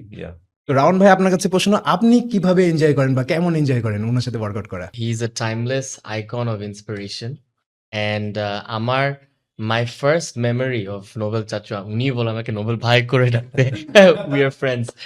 So remember ম্যানচেস্টার ইউনাইটেড যখন বাংলাদেশে আসে, ওই তখন এয়ারটেল আই থিঙ্ক স্পন্সর করে। ছিল, হ্যাঁ। এবং I was, even though I am a diehard Arsenal fan, hmm. অবশ্যই মানে এত বড় একটা one of the biggest clubs hmm. বাংলাদেশে আসছে, হ্যাঁ। সো তখন I wanted to see them up front. তখন নোবেল চাচুর সাথে আমার ফার্স্ট মেমোরি একসাথে হচ্ছে, উনি আমাকে, আমি তখন ছোট্ট ছিলাম, আমি তখন মনে হয় ক্লাস 7 না 8 পড়ি। তখন সে আমাকে নিয়ে তাদের সাথে দেখা করায় দিল, ডোয়াইট ইয়র্ক, তারপর হুম, যা ম্যানচেস্টার ইউনাইটেড প্লেয়ার আছে। তো ওই তখন থেকে দেখছি, হি ইজ a model, তারপর a role model I should say, and also he corporate business person. So he has a family, he has kids, হুম, হুম, সেই হুম, সেই তখন থেকে সে এখনো আজকে এখানে আসছে। So I always looked up to him as an inspiration, and actually আমার people think that my discipline comes from fitness, but it actually comes from my spirituality. আমি 5 ওয়াক্ত নামাজ পড়ি এবং আমার লাইফটা কিন্তু খুব একটা রুটিন, ডিসিপ্লিন এবং স্ট্রাকচারে পড়ে। সো আমি হুম, হুম, যেখানেই থাকি I always try to pray my you know যখন প্রথম আমি নামাজ পড়া শুরু করি, জোহর থেকে এসে যেই মসজিদের সামনেই থাকতাম কাজের জন্য, I would always pray, but ফজরটা সবসময় বাসায় পড়া হতো। হুম, সো আমরা তো একসাথে পাশাপাশি ব্যায়াম করি, হুম, উই আর জিম বাডিজ। তখন নোবেল চাচু আমাকে প্রায় 3 বছর আগে ইন্সপায়ার করলো যে ফজরের নামাজটা মসজিদে পড়া। হুম, So, if you can do the hard thing, like I think the heaviest weight that you can lift off is your blanket at that time. So আমি তো প্রত্যেকদিন সকাল 4টে উঠে তাহাজ্জুদ নামাজটা পড়ি। পড়ে তারপর he inspired me. আমি সুন্নতটা উনি যেটা করে, আমি সুন্নত নামাজটা পড়ে আমি প্রত্যেকদিন হেঁটে মসজিদে যাই, and then after that I have a lot of similarities with him. এই যে actually for longevity, হাঁটা কিন্তু is the best exercise. So I walk, and then after that মাঝে রাত্রে হয় বা বেস্টটা যদি সকালে করে ফেলতে পারি, হাঁটার পর আমি আমার যে আমার হাইব্রিড অ্যাথলিট, আমি ক্যালিস্থেনিক্স, হুম, হুম, তারপর এই যে বডি বিল্ডিং, পাওয়ার হুম, লিফটিং, সবই স্ট্রেংথ করে। ট্রেনিংটা, হুম, হুম, কারণ আসলে উনি যেটা বলেছে, muscle is the main organ of longevity, longevity, এবং it's not just about aesthetics, it's about survival and performance, তাই না? হুম, এবং উনি যে লেগ মাসেলের কথা বলেছে, লেগসটা কিন্তু খুবই ইম্পর্টেন্ট, কোরটাও কিন্তু খুবই important to have like a functional able body, YONO so এই জন্য আমি ওইটার পর সকালবেলা আমি চেষ্টা করি অফিসের আগে সবসময় স্ট্রেংথ ট্রেনিংটা করে ফেলতে, সো দ্যাট দ্যাট এই যে নামাজ, পার্কে হাঁটা, gym, these are 3 wins already at a momentum. It serves as a catalyst for how I start my day. So সবারই তো দিনে ভালো দিনও যায়, খারাপ হুম, দিনও আচ্ছা, যায়। বাট এই এক্সারসাইজটা যদি করে থাকেন, এই যে উনি যেটা বলল, you keep going. এবং আরেকটা জিনিস কি, just like him, one of my role models is also Cristiano Ronaldo. It's striving for self-improvement by 1% every single day. সেটা physically, mentally, emotionally, spiritually, hmm, hmm, So, and I look up to him for that as well. So, আরেকটা হচ্ছে যে, আপনি জিজ্ঞেস করেছিলেন যে কিরকম লাগে? So, আজকে যে দেখেন, আমি ছোট্টবেলার থেকে ওনাকে দেখে আসছি। So, আজকে I am, walking in the same line as him, and I've started my career, এবং, to work out next to a legend like him, hmm, it's hmm, absolutely phenomenal, and we have a lot of fun. Fantastic. Nobel ভাই, আপনি তো আমার videos দেখেছেন, আমি শুনলাম আপনার কাছে, আমি এক্সপেক্ট করিনি যে আপনি দেখেছেন। আমি দেখেছি কি সাজেশন বা কি ভালো লাগে আমার, আর কি ইমপ্রুভ করতে পারি আমি, একটা সাজেশন দেন আমাকে। না মানে আমি আসলে সাজেশন দেওয়ার আপনার level has gone to that level যে আমি সাজেশন দেওয়ার মতো আমার ওই ক্যাপাসিটি নাই। আমার খুব ভালো লাগে আপনার ডেপথ অফ ইয়োর নলেজ। আমি মাঝে মাঝে চিন্তা করি এই ভদ্রলোক যখন ডিসকাশনগুলা করে প্রচুর স্টাডি করেছে সে নিশ্চয়ই। মানে আপনার ব্যাকগ্রাউন্ড তো your not a doctor, right? So আপনি একজন ডাক্তার না হয়ে হেলথের উপরে এত ডেপথ নলেজ রেখে মানুষকে শেখাচ্ছেন, এটা কিন্তু অনেক শিক্ষণীয়। সো এটা আপনি অবশ্যই চালিয়ে যাবেন। একই সাথে যেহেতু বলেই ফেলেছেন সাজেশনের জন্য, এখানে একটা জিনিস যদি আপনি মাঝে মাঝে করেন, যারা একটা গ্রুপ থাকে কিন্তু ওরা অনেক বেসিক নলেজ বা খুবই নিম্নবিত্তর পরিবার, ওরাও চায় একটু হেলদি হওয়ার জন্য, ওদের জন্য কিছু প্রোগ্রাম করবেন। So, ওরা আবার ধরেন আপনি অনেক, আমি বলবো হেলথ জার্গন গুলা হয়তো ওরা বুঝতে পারবে না, বিকজ ওরা ব্যাকগ্রাউন্ডটা সাধারণ বাংলায় পড়ালেখা করা। তো ওই জায়গায় ওর জন্য কোন কথাটা বলা দরকার ওটাও যদি একটু রাখেন, আমি শিওর রাখেন, আমি তো সব ভিডিও দেখিনি। সো তাহলে হয়তো সেই মফস্বলের ছেলেটাও মফস্বলের পুকুরে সুইমিংটা করে ওর শরীরটা বানাতে পারে, বা যেটা বললেন লাঙ্গল চাষ করে তার আঙ্গুল চাষ করে বা ফিট থাকতে পারে সেটাই। ওদেরকে ওরা করে, বাট ওদেরকে কিভাবে এবং একই সাথে ওদের খাওয়া দাওয়াটা কি হতে পারে এটাও রেখেন, তাহলে আমাদের দেশ জুড়ে সবাইকে আপনি সবাই। কভার করতে পারবেন। না না, এটা অবশ্যই আমি চেষ্টা করব, আর চেষ্টা করছি অলরেডি। তো নোবেল ভাইয়ের জার্নি সম্পর্কে আজকে আমরা অনেক কিছু জানলাম। এখান থেকে অনেকে নিজেদের যে ফিটনেস জার্নি আছে, অনেকে ভয় পান শুরু করতে, সেই সমস্ত যত ধরনের কনফিউশন ছিল আশা করি আপনাদের দূর হয়েছে। তো এবার আমরা কথা না বাড়িয়ে চলে যাব যে কিভাবে 30 বছর বয়সের আগে যে যুবকগুলো আছেন তারা কিভাবে ফিটনেস মেনটেন করবেন এবং তাদের মেন্টালিটি কেমন হওয়া উচিত, সেই সমস্ত সকল ধরনের তথ্য আজকে আমরা জানবো, কথা বলবো, গল্প করব রাওয়ান আহমেদ চৌধুরীর সাথে। ভাই কেমন আছেন তাই বলেন শুরুতেই। আলহামদুলিল্লাহ ভালো আছি, এবং আজকে এই পডকাস্ট মাধ্যমে অ্যাকচুয়ালি আপনার সাথে এই প্রথম পরিচয়। So it's an honour, thank you for having me. আপনার সাথে আমার দেখা হয়েছিল মনে হয় কোন একটা কম্পিটিশনে, যেটা ছিল হচ্ছে সেখানে হচ্ছে পরিচয় হয়নি সেরকম, জাস্ট দেখা রাইট হয়েছিল, হাই রাইট হ্যালো হয়েছিল। আজকে আমাদের ঠিক মতন ঠিক মতো পরিচয় হলো হ্যাঁ, আজকে। ওই সময় আমি আপনাকে সোশ্যাল মিডিয়াতে দেখেছি, আপনার ফটোস দেখেছি, মাঝে মধ্যে পীর বাংলাদেশ আপনার শুট করতো। হ্যাঁ, হ্যাঁ। আর হচ্ছে আপনি হয়তো আমার কন্টেন্ট দেখেছেন, Of দুজন course, দুজনকে of ছিলাম। course, we're both in the fitness industry, so that's why I think it's very good that এই collaborationটা আজকে হয়েছে। এখন ইউথদেরকে যেটা জানাতে চাই সেটা হচ্ছে যে আপনার বয়স কত, সেটা আমিও জানতে চাই যে আপনার বয়স এক্স্যাক্টলি কত, তাই বলেন। So I am 29 years old. আমার 29 বছর বয়স। আমি আমার ফ্যামিলি থেকে, আমার ফ্যামিলির পুরো ইতিহাসে I am the first ever fitness freak. So imagine যে কতগুলা generational curse আমার ভাঙতে হয়েছে। So আমার I know I said I'm 29, কিন্তু আমি যখন জিমে ওয়ার্কআউট করতে যাই বা যেখানে যাই, যখন আমার আসল বয়সটা রিভিল করি, তখন সবাই ভাবে যে আমি 21, 22 বা 23। সো আসলে এটার জন্য আসলে 3টা জিনিস, হ্যাঁ?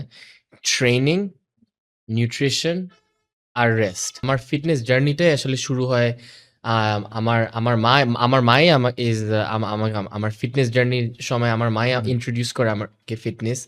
এবং এই দুইটা জিনিস যেটা আম্মু আমাকে বলেছে, Rawan, you are what you eat and work hard for 1 hour a day, look good, but most importantly feel good for the next 23.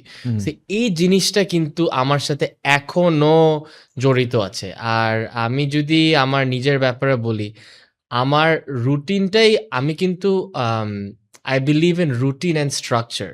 So অনেকেই ভাবে যে অ্যাকচুয়ালি আমার ডিসিপ্লিনটা আসে ফিটনেস থেকে, কিন্তু এটা অ্যাকচুয়ালি দ্বিতীয়।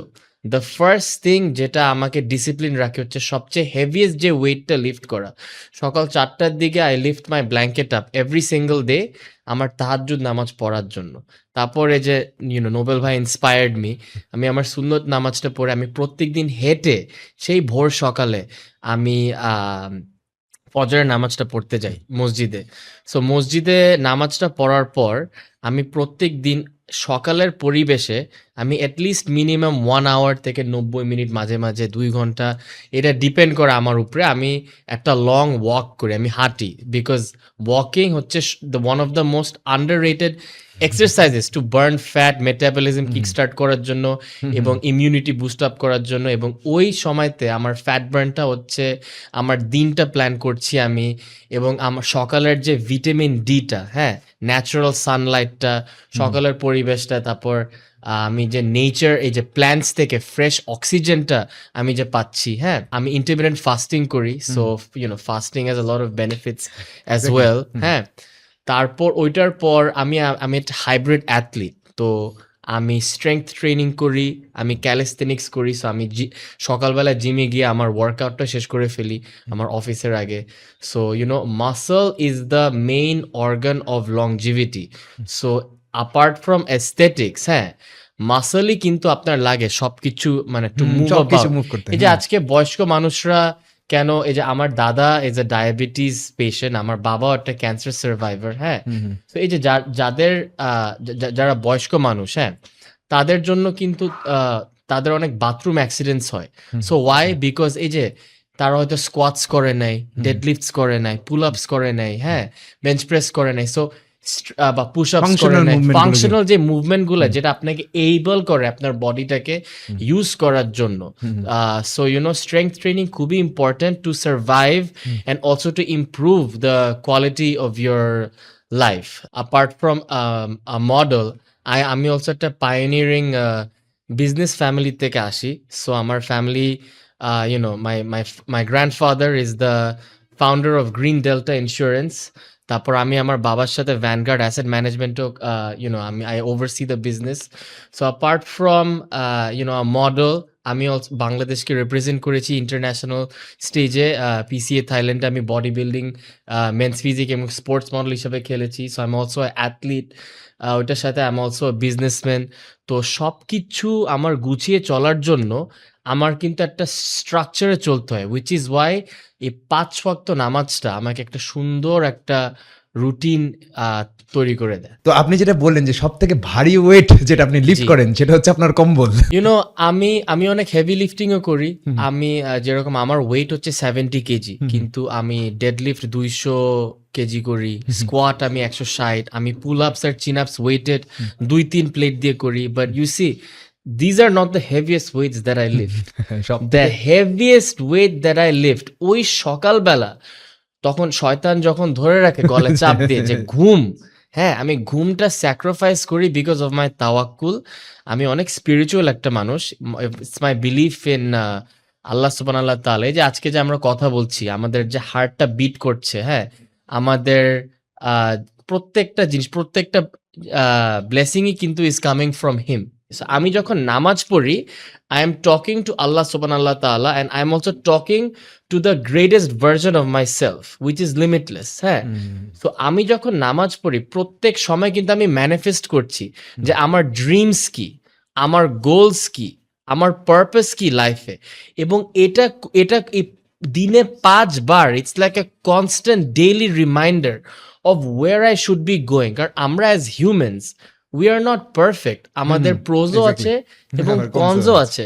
কিন্তু এই নামাজটা পড়েই কিন্তু I am automatically being guided towards the right path. So if there's two things that define me, it's my spirituality, আমার faith, এবং my fitness, because that is my passion, my purpose in life. যাক, অনেক সুন্দর সুন্দর আপনার জার্নিও আমি শুনলাম অনেকটাই। এটা হচ্ছে মূল বিষয় যেটা আপনি বললেন না, যে ফিলিং, যে ভিতর থেকে কি অনুভব করছি এই ফিটনেস লাইফস্টাইল আসার ফলে। বডি চেঞ্জ হয়ে যাওয়া, মাসল হয়ে যাওয়া বা না হওয়া, কোনো একটা খেলোয়াড় হওয়া, এটা আলাদা বিষয়, কিন্তু ভেতর থেকে স্পিরিচুয়ালি আমি কি ফিল করছি ফিট হবার পর, সেটা হচ্ছে মূল ইম্পর্টেন্ট একটা জি বিষয়। জি জি অধিকাংশ মানুষ তার ক্যারিয়ারে ফোকাস করতে পারে না, মানে যে সে পড়াশোনা করুক বা কোনো একটা জব করুক, রিজনটা হচ্ছে তার এত বেশি কর্টিসল তৈরি হয় সে কাজটার হ্যাঁ। ফলে, সেটাকে সে ম্যানেজও করে না, যেটা আমরা কিছুক্ষণ আগে কথা বলছিলাম। এই ম্যানেজ করে না, ম্যানেজটা কিভাবে করা যায় সেটা আপনি একটু বলেন। আপনি কিভাবে ম্যানেজ করেন আপনার কর্টিসল? এই যে আসলে লাইফে কিন্তু সবারই কিন্তু কম বেশি থাকে, এক কিন্তু লেভেলেরই স্ট্রেস থাকে। স্ট্রেস থাকে। What makes the difference between the winners and the losers is how you deal with that stress. হ্যাঁ, এবং ফিটনেস কিন্তু মানে আই হ্যাভ সিন যে এটাই কিন্তু আমার মেন্টাল থেরাপি। এবং এটা আমাকে অনেক কিছু ফিটনেস থেকে অনেক কিছু আমি শিখতে পেরেছি। অ্যাকাউন্টেবিলিটি, সেলফ রেসপেক্ট, হ্যাঁ, সেলফ লাভ। তারপর এই যে this is how I also plan my day, এবং যে নেগেটিভ থটস গুলাকে বের করা, পজিটিভ থটস গুলা আনা। হ্যাঁ, সো আসলে it's become a part of me, it's become like my skin, you know. আমি যদি আমার ওয়ার্কআউটের সাথে নেগোশিয়েট করি এবং আমার ওয়ার্কআউটটা মিস করি, I can never forgive myself, you know. So আমার জন্য my prayer and my fitness are two non negotiables. যে যতই বিজি থাকি না কেন, এই যে দ্যাটস ওয়াই আমি আমার ফজরের নামাজটা যদি আমি মসজিদে পড়ি, তো ওইটার পরে যদি আমার ওয়ার্কআউটটা করি, ওই সময় কিন্তু পুরো দুনিয়া ঘুমায় আছে। হ্যাঁ, সো অটোমেটিকলি কিন্তু it's like a head start to my day. এবং লাইক আই সেড যে এই যে একটা সেলফ কনফিডেন্স আসে আফটার দ্য ওয়ার্কআউট, হ্যাঁ, about how you are feeling, এটাই কিন্তু this helps me to tackle my stress throughout the day. Because আমি যে একটু আর্লিয়ার বললাম, আমি একজন ব্যবসায়ী, I am an entrepreneur, I am hybrid fashion fitness sports model, I am an athlete. So সব কিছু আমার একসাথে এত, এবং ফিটনেসও কিন্তু is like a full time job আর ইটসেলফ। প্রত্যেকটা কাজ করতে আপনার ভালো লাগে, তাই তো? এক্স্যাক্টলি। সো এইটাই, সো সবকিছুকে সময় দেওয়ার জন্য হাউ আই ডিল উইথ এটা আমাকে অনেকেই জিজ্ঞেস করে যে রাওয়ান ভাই how do you deal with it, how do you deal with this stress. ওয়ার্কআউটটা করলে কিন্তু আমার কর্টিজল লেভেলটা কমে যায় খুব সিগনিফিকেন্টলি, এবং ইট হেল্পস মি, স্ট্রেসটা যে চলে যায় না, it helps me to manage my stress, বুঝছেন? এক্স্যাক্টলি। আর হিউম্যান সাইকোলজিতে কিন্তু একটা খুব সুন্দর কথা আছে, খুব রিসেন্টলি এটা বের হয়েছে, অনেক মানুষই জানে না এটা বিষয়ে। অনেক আমরা বলি না যে দুর্নীতি কেন করে এই মানুষটা, হ্যাঁ। বা এই মানুষটা এত লোভী কেন, এই দুইটার পিছনে কিন্তু স্ট্রেস হরমোন দেয়। এক্স্যাক্টলি। স্ট্রেস থেকে আমরা অনেকে বলে না যে স্ট্রেস ইটিং, মানে আমার ভালো লাগছে না কোনো কিছু, যে একটা বিস্কিট খেয়ে নিলাম, চানাচুর খেয়ে নিলাম, আনহেলদি খাবার নিজের শরীরকে হ্যাঁ। দেওয়া স্যাটিসফ্যাকশনের জন্য, যে আমার মাইন্ড মানে মনটা শান্ত নাই, আমার মাইন্ডে কোনো সুখ নাই ভেতরে, তো আমার তখন মনে হয় যে না এখন আমার ইমিডিয়েট একটা সুখ দরকার। তখন যে মানুষ উল্টাপাল্টা খাবারও খায় যেটা তাকে ইমিডিয়েট সুখ দেয়, আবার মানুষ উল্টাপাল্টা কাজও করে, যেমন দুর্নীতির মতো কাজও করে। Yes. যেমন অধিকাংশ ক্ষেত্রে দেখা যায় যে অনেকে বলে যে ভাই দুর্নীতিকে কিভাবে কমানো যায়। যে কোনো প্রফেশনে একজন ব্যক্তি যে সেই কাজটাকে ভালোবাসে এবং কাজটা করতে পছন্দও করে, সে ওই কাজটাতে দুর্নীতি করার চেষ্টা করে না, ইমপ্রুভ করার চেষ্টা করে। এই কারণে বলা হয় যে প্যাশনকে নিজের প্রফেশন হিসেবে গড়ে তোলো। সবার পক্ষে আবার কিন্তু প্যাশনকে আবার চয়েস করা পসিবল না, কারণ কারো কারো ব্যাকগ্রাউন্ড সাপোর্টও করে না, কারো কারো বাবা মায়ের কাছে এতটা ফাইন্যান্সিয়ালি সাপোর্টও দিতে পারে না তার সন্তানদেরকে যে সে যে তার পছন্দের মতো ক্যারিয়ার চয়েস করবে। কিন্তু শুরুতে আমি যেটা বলি, আমি যেটা বিলিভ করি যে শুরুতে কিছুদিনের জন্য তাকে কোনো না কোনো জবে ঢুকে যাওয়া দরকার পেট চালানোর জন্য। তারপরে যখন তার ফাইন্যান্সিয়াল নিড পুরো হচ্ছে, বেসিক নিডটা যখন পূরণ হয়ে যাচ্ছে, তখন তাকে লাক্সারিতে যাওয়া যাবে না। শখ আর লাক্সারি আবার আলাদা। মানুষ সমস্যা কি হয়, আমাদের দুর্নীতি কেন করতে হয়, কারণ আমরা লাক্সারিকে নিজের নিড মনে করে ফেলি, মানে শখকে এমনভাবে পূরণ করার চেষ্টা করি। ধরেন আমার ইনকাম ধরেন কত 1 লাখ টাকা সারা মাসে, এখন আমি চিন্তা করছি যে আমার একটা প্রাইভেট জেট থাকলে ভালো হতো, তাহলে ওইটা আকাশ কুসুম চিন্তা হয়ে গেল, ওইটার সাথে আপনার মিলে না। তখন যে মানুষ আসলে ওই দুর্নীতি করার চেষ্টা করে। তো কি হয় যে আপনি যদি ভিতর থেকে অনুভব করেন যে আমি আমার কাজকে ভালোবাসি এবং এটাতে যদি আমি ইমপ্রুভ করি, তাহলে অটোমেটিকলি আমার মানে মনের দিক দিয়েও ভালো হবে, আর্থিক দিক দিয়েও ভালো থাকবো, শারীরিক দিক দিয়েও যদি আমি এমন সব খাবারগুলো না খাই, তাহলে শারীরিক দিক দিয়েও ভালো থাকবো। কারণ একদিক দিয়ে স্ট্রেসটাও কমে যাচ্ছে, আর একদিক দিয়ে আপনার এই দুর্নীতি করার প্রবণতা বা স্ট্রেসিং এর প্রবণতাও কমে যাচ্ছে। তো এগুলো সব কিছু আসলে কি লাইফের প্রত্যেকটা জিনিসই ঠিক করতে হয়, সেটা ঘুমানো থেকে শুরু করে খাওয়া দাওয়া থেকে শুরু করে সব কিছুই ইন্টার কানেক্টেড, ইন্টার রিলেটেড সব কিছুই। আমরা অধিকাংশ সময় মানুষজন জাস্ট একটা জিনিসে ফোকাস করতে যে সব কিছুই হারিয়ে ফেলি। তো এই যে আপনি যে সুন্দর কথাটা বললেন, হ্যাঁ, আমি একটা জিনিস টাচ অন করতে চাই যে আমাদের সবচেয়ে বড় অ্যাসেট জানেন কি, আর সবচেয়ে বড় গাড়ি কি? এই যে আমাদের হেলথ, body. আমাদের বডি। আমার মনে হয় যে কোভিড এর পর এটা অনেকে এখন বুঝতে পেরেছে, অনেকে হয়তো বুঝতে পারেনি আনফরচুনেটলি। কিন্তু লেটস সে যে আমরা এখন গুলশানে আছি, জাস্ট ফর এক্সাম্পল, হ্যাঁ, গাড়িটা, এই গাড়িটাকে যদি এখন ধানমন্ডি পর্যন্ত পৌঁছাতে হয়, হ্যাঁ, you have to fuel it with the right engine, right, the right oil or right gas, হ্যাঁ। এখন আপনি যদি উল্টাপাল্টা জিনিস ঢুকান এই গাড়ির অকটেনের ভিতরে বা ফিউলের মধ্যে, ওই গাড়ি কি ডেস্টিনেশনে পৌঁছাতে পারবে? না। এক্স্যাক্টলি, এইভাবে কিন্তু ইট doesn't matter what age, what profession, what industry you are in, if you lose your health, হ্যাঁ, career যতই সাকসেসফুল থাকুক না কেন বা তাহলে কিন্তু যতই টাকা পয়সা থাকুক না কেন, you lose everything, হ্যাঁ। যদি হেলথ না থাকে, you have nothing. এই জন্যই কিন্তু ডাজন্ট ম্যাটার। এবং আপনি এই স্মল ইনভেস্টমেন্টগুলা, হ্যাঁ, এই যে হাঁটা, এই যে বডি ওয়েট মুভমেন্টসগুলো you can do anywhere, like a push up or a plank, or যদি একটা বার কোথাও দেখেন একটা পুল আপ, হ্যাঁ, জিমও লাগে না। এই যে 20 to 30 minutes of exercise 3 to 4 times a week, walking for 30 minutes every single day, হ্যাঁ, একটু নিউট্রিশনটাকে বুঝে শুনে খাওয়া, হ্যাঁ, এই স্মল ইনভেস্টমেন্ট গুলাই কিন্তু আপনাকে আপনার সারা জীবনের জন্য আরো একটা বেটার জায়গায় নিয়ে যাবে, you know. It will help you, it will prevent you from so many diseases like diabetes, cancer, হ্যাঁ, তারপর lots of health injuries like moving around and stuff. So হেলথের ইনভেস্টমেন্টটা কিন্তু সবচেয়ে ইম্পর্টেন্ট এবং সবচেয়ে crucial investment. So it doesn't matter what profession, এটা আমাদের মনে রাখতে হবে যে আমাদের সবচেয়ে বড় অ্যাসেটই কিন্তু হেলথ। সো এটাকেই কিন্তু সবচেয়ে টপ প্রায়োরিটি দিতে হবে। আর আরেকটা হচ্ছে যে এখন তো you said you're 30, I'm 29, হ্যাঁ। So we one day inshallah we will start families of our own, বা যার নোবেল ভাইয়ের মতন, নোবেল চাচুর মতন যার অলরেডি ফ্যামিলি আছে, হ্যাঁ। So he is the protector and provider of his family, তাই না?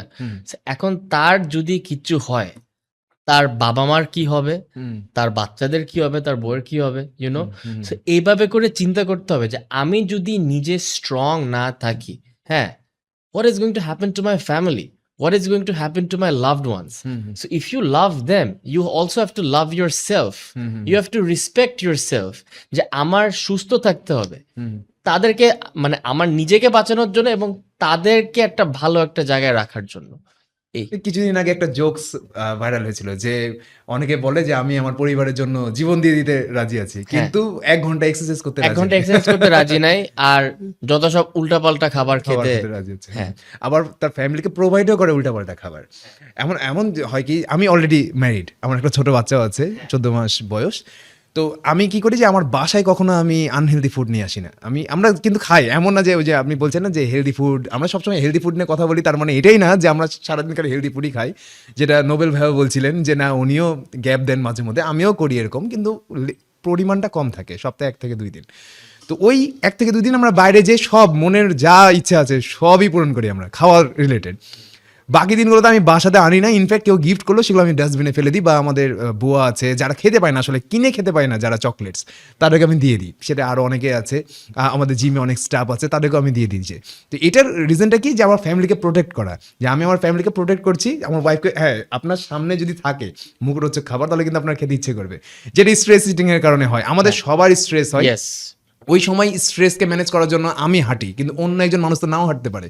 সে হয়তো বা ভাবতে পারে যে এত ভালো লাগছে না, একটু রাত জাগছি বা হচ্ছে একটু ক্ষুধা লাগছে, যাই একটা বিস্কিট বা একটা চকলেট খেয়ে নিই ফ্রিজ থেকে বের করে।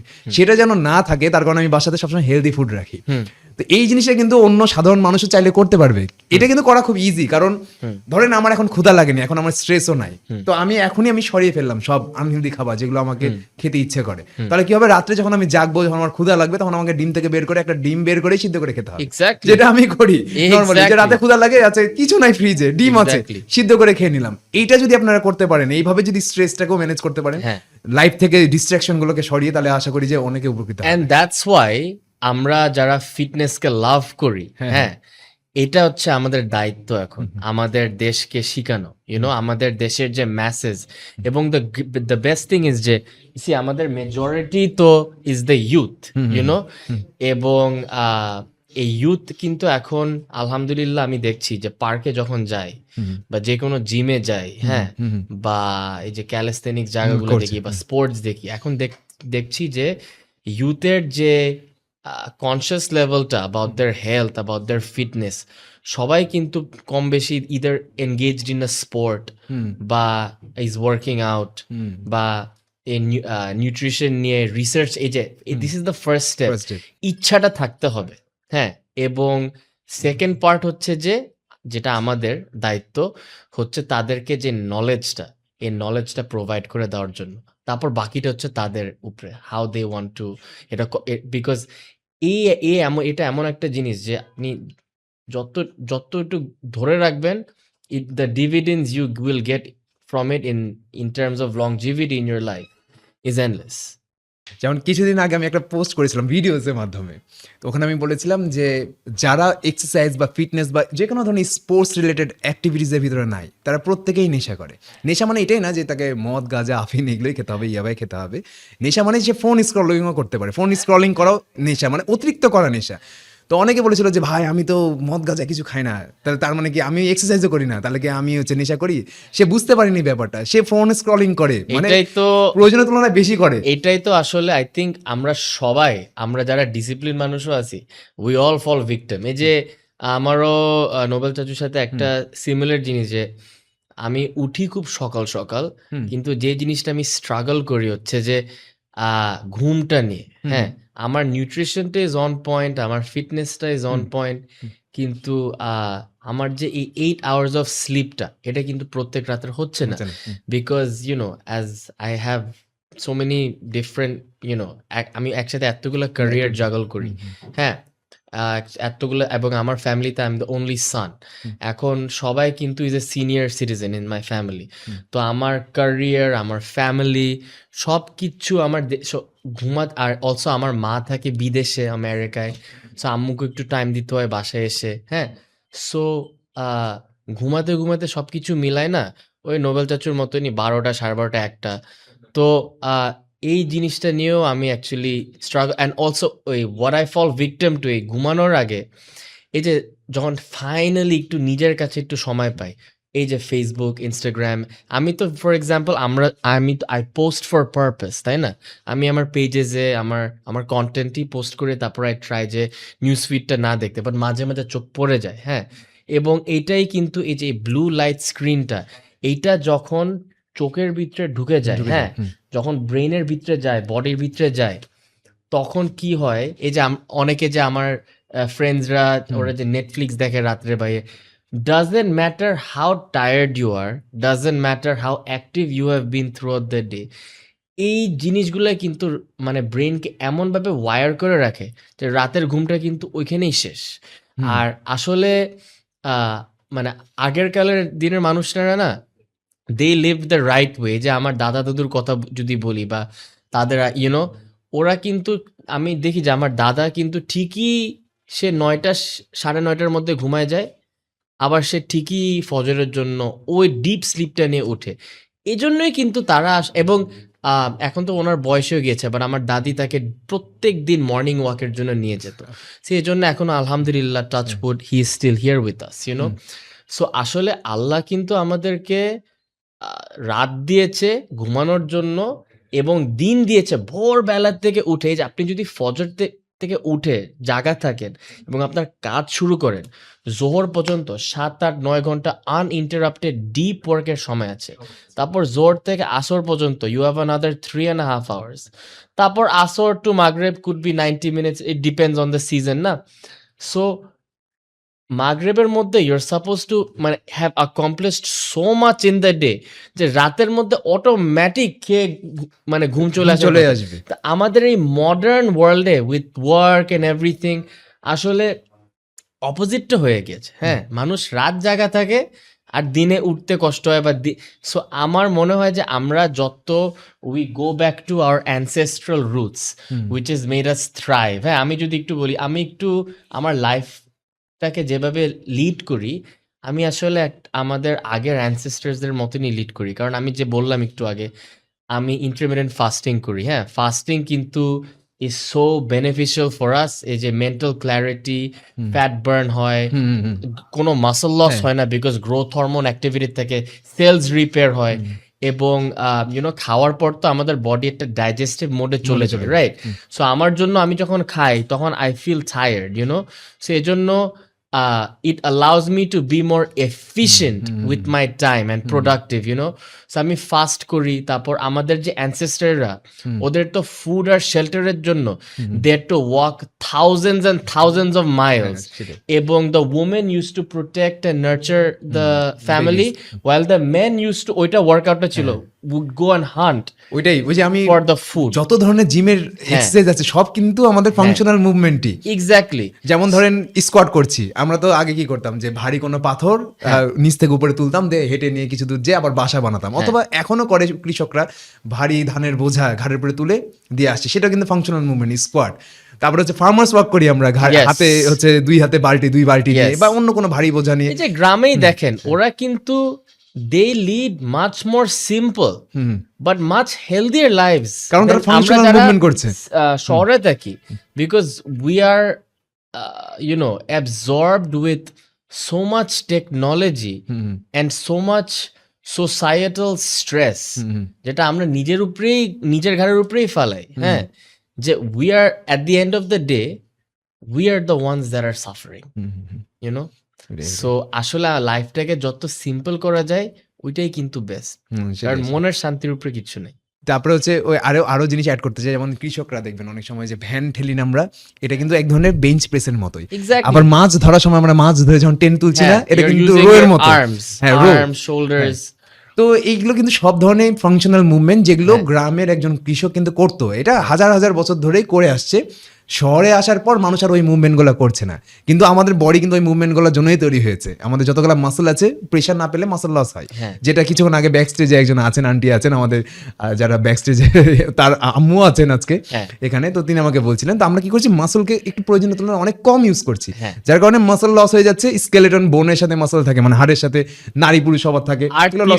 আর 30-এর পর তো unless you fight back and strength train, hmm প্রত্যেক বছরই কিন্তু একটা 1% মাসল করে loss, ডেফিসিয়েন্সি হ্যাঁ। 1% করে লস হয়। 0.8% থেকে হ্যাঁ, হ্যাঁ 1%। সো এই যে আজকে লাইক আই সেড, আমার কিন্তু আমাকে অনেকে হয়তো মানে আমারকে যারা চিনে না ঠিক মতন ভাবে যে হয়তো ইটস জেনেটিক্স। নো, আমার কিন্তু অ্যাকচুয়ালি এই যে আমার ফ্যামিলির কথাই বলি, যে আমার ফুপু বা আমার দাদা দাদু বা আমার বাবা, হ্যাঁ, my mom is the only fitness freak like me. তো তাদের এখন এই শেষ বয়সে এসে তাদের হাঁটতে কষ্ট হয়, বা এনার্জি, বা এই যে দাদার ডায়াবেটিস হয়েছে, আব্বু ইজ এ ক্যান্সার সার্ভাইভার, আব্বুর ক্যান্সার হয়েছে। তো এগুলা কিন্তু অল হয়েছে বিকজ কেউই স্ট্রেংথ ট্রেনিং করে নাই, এবং lack of attention to what they are putting inside their body, কি খাচ্ছে, কি খাচ্ছে? যেটা আজকে অনেক সিনিয়র মানুষদের ভিতরে দেখা যায়। ওদের ওষুধের উপরে ওষুধ খালি ডাক্তাররা প্রিসক্রাইব করেই যাচ্ছে, হুম, হ্যাঁ, কিন্তু কিছুতেই ঠিক হচ্ছে না। হুম, সো এখন this is like a new pandemic, হ্যাঁ, দ্য মেডিসিন, সো এখন অফকোর্স কোনো সিরিয়াস বা কোনো ইমার্জেন্সি হলে তো ডাক্তাররা আছে, but you should be your first insurance, হ্যাঁ। ইফ যদি খাবারের উপরে মনোযোগটা দিতে পারেন, হ্যাঁ, if you can choose like what foods you're putting inside your body, হ্যাঁ, তাহলে কিন্তু বা একটু এক্সারসাইজ করেন, তাহলে কিন্তু এই প্রবলেমগুলো easily preventable, you know. Exactly so strength, so এই মানে মাসল ইউজ করতে হবে। মাসলটা মানে ইফ 30-এর পর যদি if you are not using, মানে if you are not strength training, তাহলে কিন্তু পরে গিয়ে when the body stops fighting back, তখন সবার ইমিউনিটি এমনিও কম, তখন কিন্তু অনেক রকমের হেলথ প্রবলেমস হয়। So I think this is a important message to the youth that we have to give. Ron ভাই, আপনার জন্য কয়েকটা কোয়েশ্চেন আছে যেটা অডিয়েন্সরা হয়তো বা জেনে উপকৃত হবে বা জানার আগ্রহ থাকতে পারে, সেরকম কয়েকটা কোয়েশ্চেন আমরা নিয়েছি অডিয়েন্সদের কাছ থেকেই। তো প্রথম কোয়েশ্চেনটাই হচ্ছে যে আপনি স্কোয়াট করতে বেশি পছন্দ করেন না ডেডলিফট? স্কোয়াট। কেন, রিজনটা কি?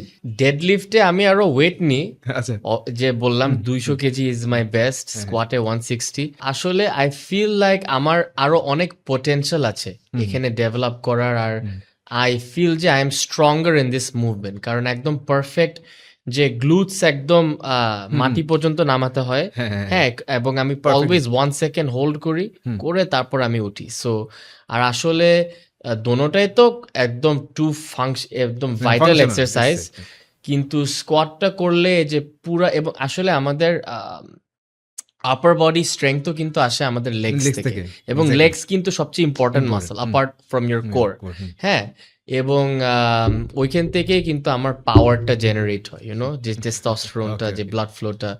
সো হ্যাঁ, আমি স্কোয়াটটা আরো পছন্দ করি। আচ্ছা, আপনিও সকালে বেশি পছন্দ করেন এক্সারসাইজ করতে না রাতে? সত্যি কথা যদি বলি ভাইয়া, সকালে।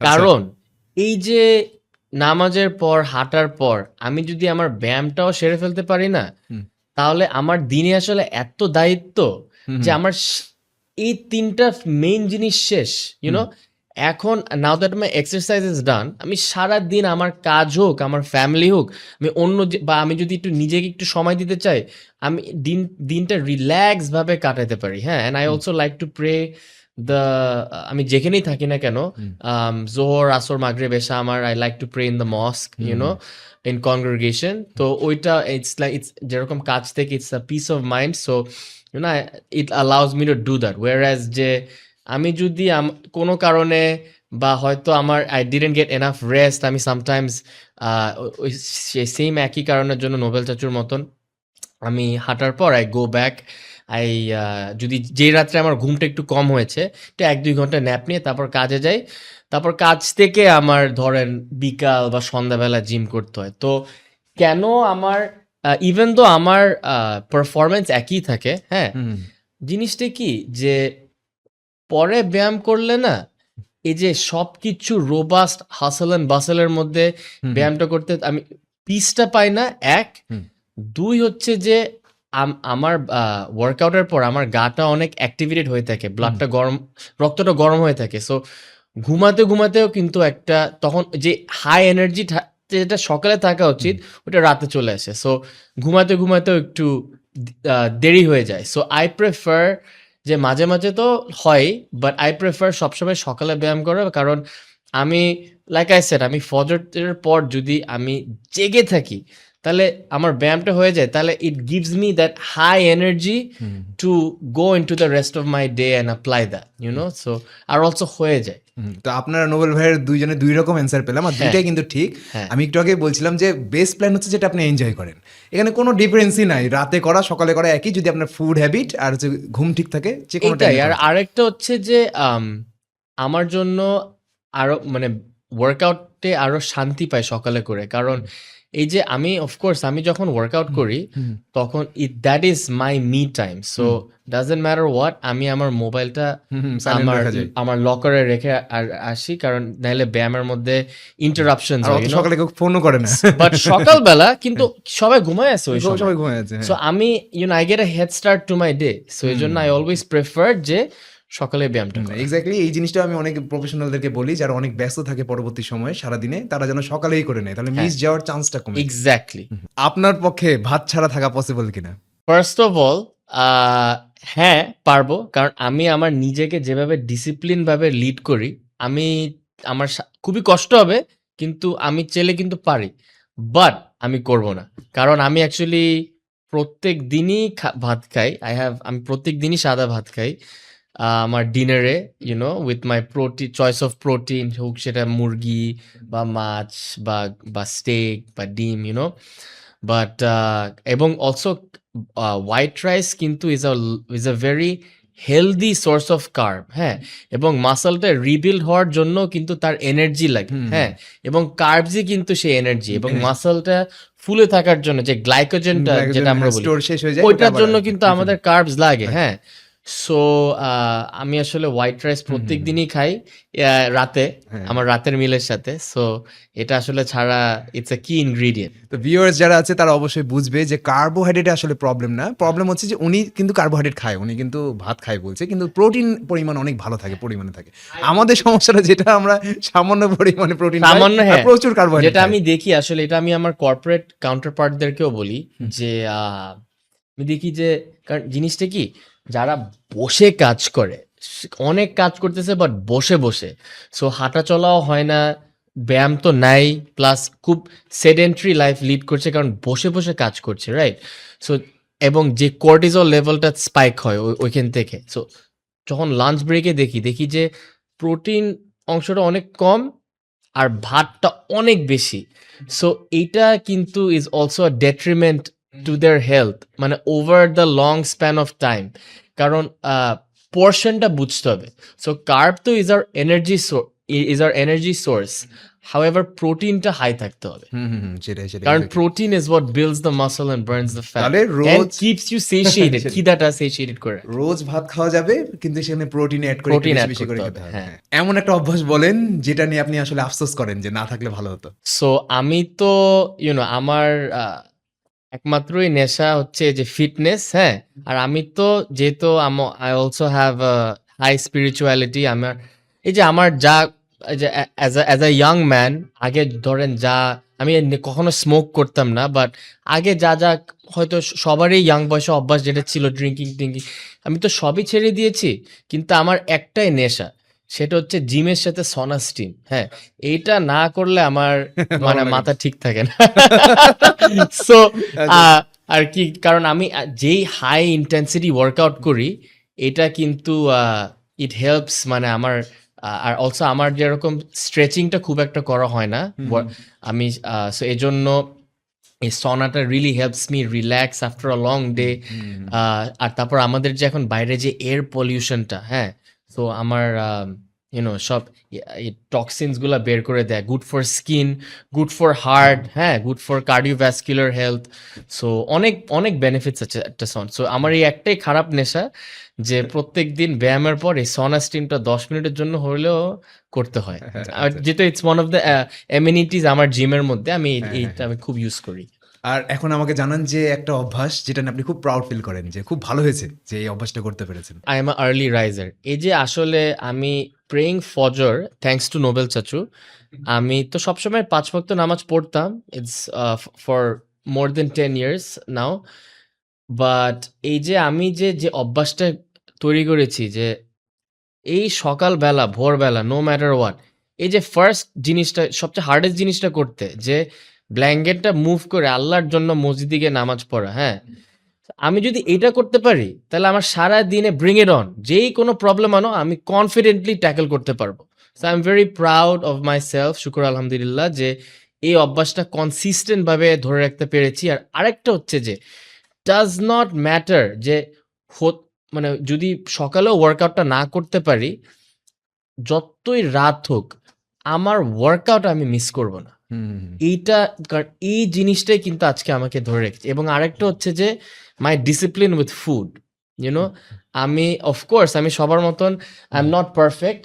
আমি অলসো যেরকম আমার ফেভারিট চিট মিল হচ্ছে KFC fried chicken, French fries, you know. So আমারও চিট মিল যেরকম হয়তো মাসে একবার বা সপ্তাহে একবার করে হয়, but I am also very disciplined with my food. কারণ কারণ যেহেতু আমার ঘুমটা কম হয়, আমার ট্রেনিং আর নিউট্রিশনটা খুবই ইম্পর্টেন্ট ফিটনেসের। কোন মিথ আছে ফিটনেসের যেটা আপনি সব থেকে বেশি হেট করেন? এই স্পট রিডাকশন। আচ্ছা, হ্যাঁ, এটা আই থিঙ্ক ইটস আ, কারণ অনেকে, আচ্ছা সো দুইটা আছে।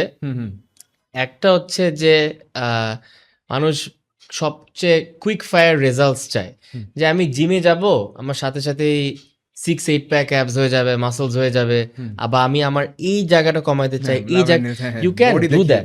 সো আসলে ফিটনেসে when you lose at a calorie deficit maintain করে, যখন regular exercise, proper nutrition, proper rest, হ্যাঁ, it's a long term investment. Over time body fat যখন লস হয় তখন কিন্তু সব জায়গার থেকেই টানে ফ্যাটটাকে, চেহারার থেকে, অ্যাবডোমিনাল এরিয়ার থেকে, লাভ হ্যান্ডেলস থেকে, সব জায়গার থেকে। সো এটার জন্য একটা লিন বডি রাখতে হবে উইথ মাসল। আরেকটা হচ্ছে যে অনেক মেয়েরা ভাবে যে আমি যদি জিমে যাই তাহলে আমাকে বিশাল বড় বডি বিল্ডারের মতন লাগবে। এটা কিন্তু একদমই না। যারা ওয়ার্কআউট করবে তারা লিন মাসল ম্যাস হবে। এই বিশাল বড় বডি বিল্ডার হওয়ার জন্য কিন্তু অনেক পরিশ্রম আছে আর অনেক পরিমাণ ক্যালোরিজ খেতে হবে, which most of the protein ইনটেকের ব্যাপার আছে। যারা ফিমেল তারা আবার অনেকে ড্রাগসও নেয়, যারা কম্পিটিশন করে। এক্স্যাক্টলি, এগুলো আলাদা আলাদা ব্যাপার, ওটা আসলে সম্ভব না ন্যাচারালি। ফেভারিট ফুটবলার কি আপনার? Cristiano Ronaldo. আমি অ্যাকচুয়ালি আমার লাইফটা যেভাবে, এই যে সনা স্ট্রিমের কথা বললাম, হ্যাঁ, আমার লাইফটা যেভাবে আমি লিড করি, আমি কিন্তু আই ফলো হিম। সে কিন্তু একটা কথা বলে যে তাকে যখন মানুষ জিজ্ঞেস করে যে হোয়াট ইজ ইয়োর সিক্রেট, সে কিন্তু সবসময় বলে there is no secret. Blue প্রিন্টে কিন্তু তার আগের থেকেই আছে, কিন্তু how many people will follow it, it's about showing up, you know. So এই যে রোনাল্ডো, মানে ইভেন দো রোনাল্ডো আমার favourite footballer, I will say যে Messi is probably the more talented footballer. কিন্তু আজকে Ronaldo is the greatest athlete of all time. Because just look at him. সে এখনো এই বয়সেও he is the first person to show up and the last person to leave. হ্যাঁ, সে তার ট্রেনিংটা একটা regimented ভাবে এখনো তাকে মানুষ হয়তো ক্রেজি বা অবসেসড মনে করে, বাট এই ক্রেজি অবসেসড মানুষরাই কিন্তু ওয়ার্ল্ডটাকে চেঞ্জ করে। হ্যাঁ, you have to be crazy, নাহলে কিন্তু, and you have to be passionate and you have to absolutely love what you do. এবং even if nobody believes in you, you have to believe in yourself. এরাই কিন্তু change maker হয়, এরাই কিন্তু impact maker হয়। So even when nobody believed in Cristiano Ronaldo, Ronaldo believed in himself. এবং তার যে আজকে এই রুটিনটা দেখেন, সে এই রুটিনটা কিন্তু সে 2005-06 থেকে করতেছে। হ্যাঁ, সে তার যে নিউট্রিশন, সে কয়বার খায়, কি ওয়ার্কআউট করে, কয়েকবার ওয়ার্কআউট করে সে, তারপর যে সনাটাও নেয় বা আইস বারটা নেয়, because he needs to take care of himself in order to perform. He is willing to do whatever it takes to be the best, you know. So এটা কিন্তু is a inspiration. So I look at him এবং আমার নিজের যে রুটিনটা, lots of the inspiration came from Cristiano Ronaldo. Favourite cricketer কে? আমার যেহেতু ব্যাটিং দেখতে ভালো লাগে, আমার ক্রিস গেলকে খুব, মানে I really admire him, কারণ কেউ বল করলে মানে 4 বা 6 মারতেই থাকে, you know. So I really like Chris Gayle. He's আপনি যেহেতু মডেলিং আছেন, অধিকাংশ অ্যাক্টর এন্ড অ্যাক্ট্রেস মডেলই ছিল একসময়, তো আপনার কাকে ভালো লাগে বা কাকে দেখে আপনার ইন্সপিরেশন Okay, কাজ করে? so আমি and this is a interesting story. So আমার কিন্তু Brad Pitt is my favourite actor. সে একটা মুভি করেছিল 2004 সালে, ট্রয়। হ্যাঁ, ট্রয়, আমি অ্যাকচুয়ালি যখন ফজরের নামাজের পর হাঁটি, সামটাইমস আমার মসজিদের ভাইরা থাকে সাথে, বাট ইউজুয়ালি কিন্তু একলাই হাঁটি। সো আমি কিন্তু কয়েকটা ফাইট সিন ওই ট্রয়ের আমি ডেইলি হাঁটার সময় দেখি, to give my self inspiration. কারণ ট্রয়ে ব্র্যাড পিট অ্যাক্টেড অ্যাজ আকিলিস, এটা একটা গ্রিক গড সোলজার, মানে is YONO basically Myrmidonsরা, Spartansরা were known as the fiercest soldiers, হ্যাঁ। এবং ব্র্যাড পিট কিন্তু is not the biggest guy in that movie, কিন্তু সে সবচেয়ে ফাংশনাল অ্যাথলিট। যে গ্রিক গড বডিটা, এই broad shoulders, big back, small waist, chiselled legs, হ্যাঁ।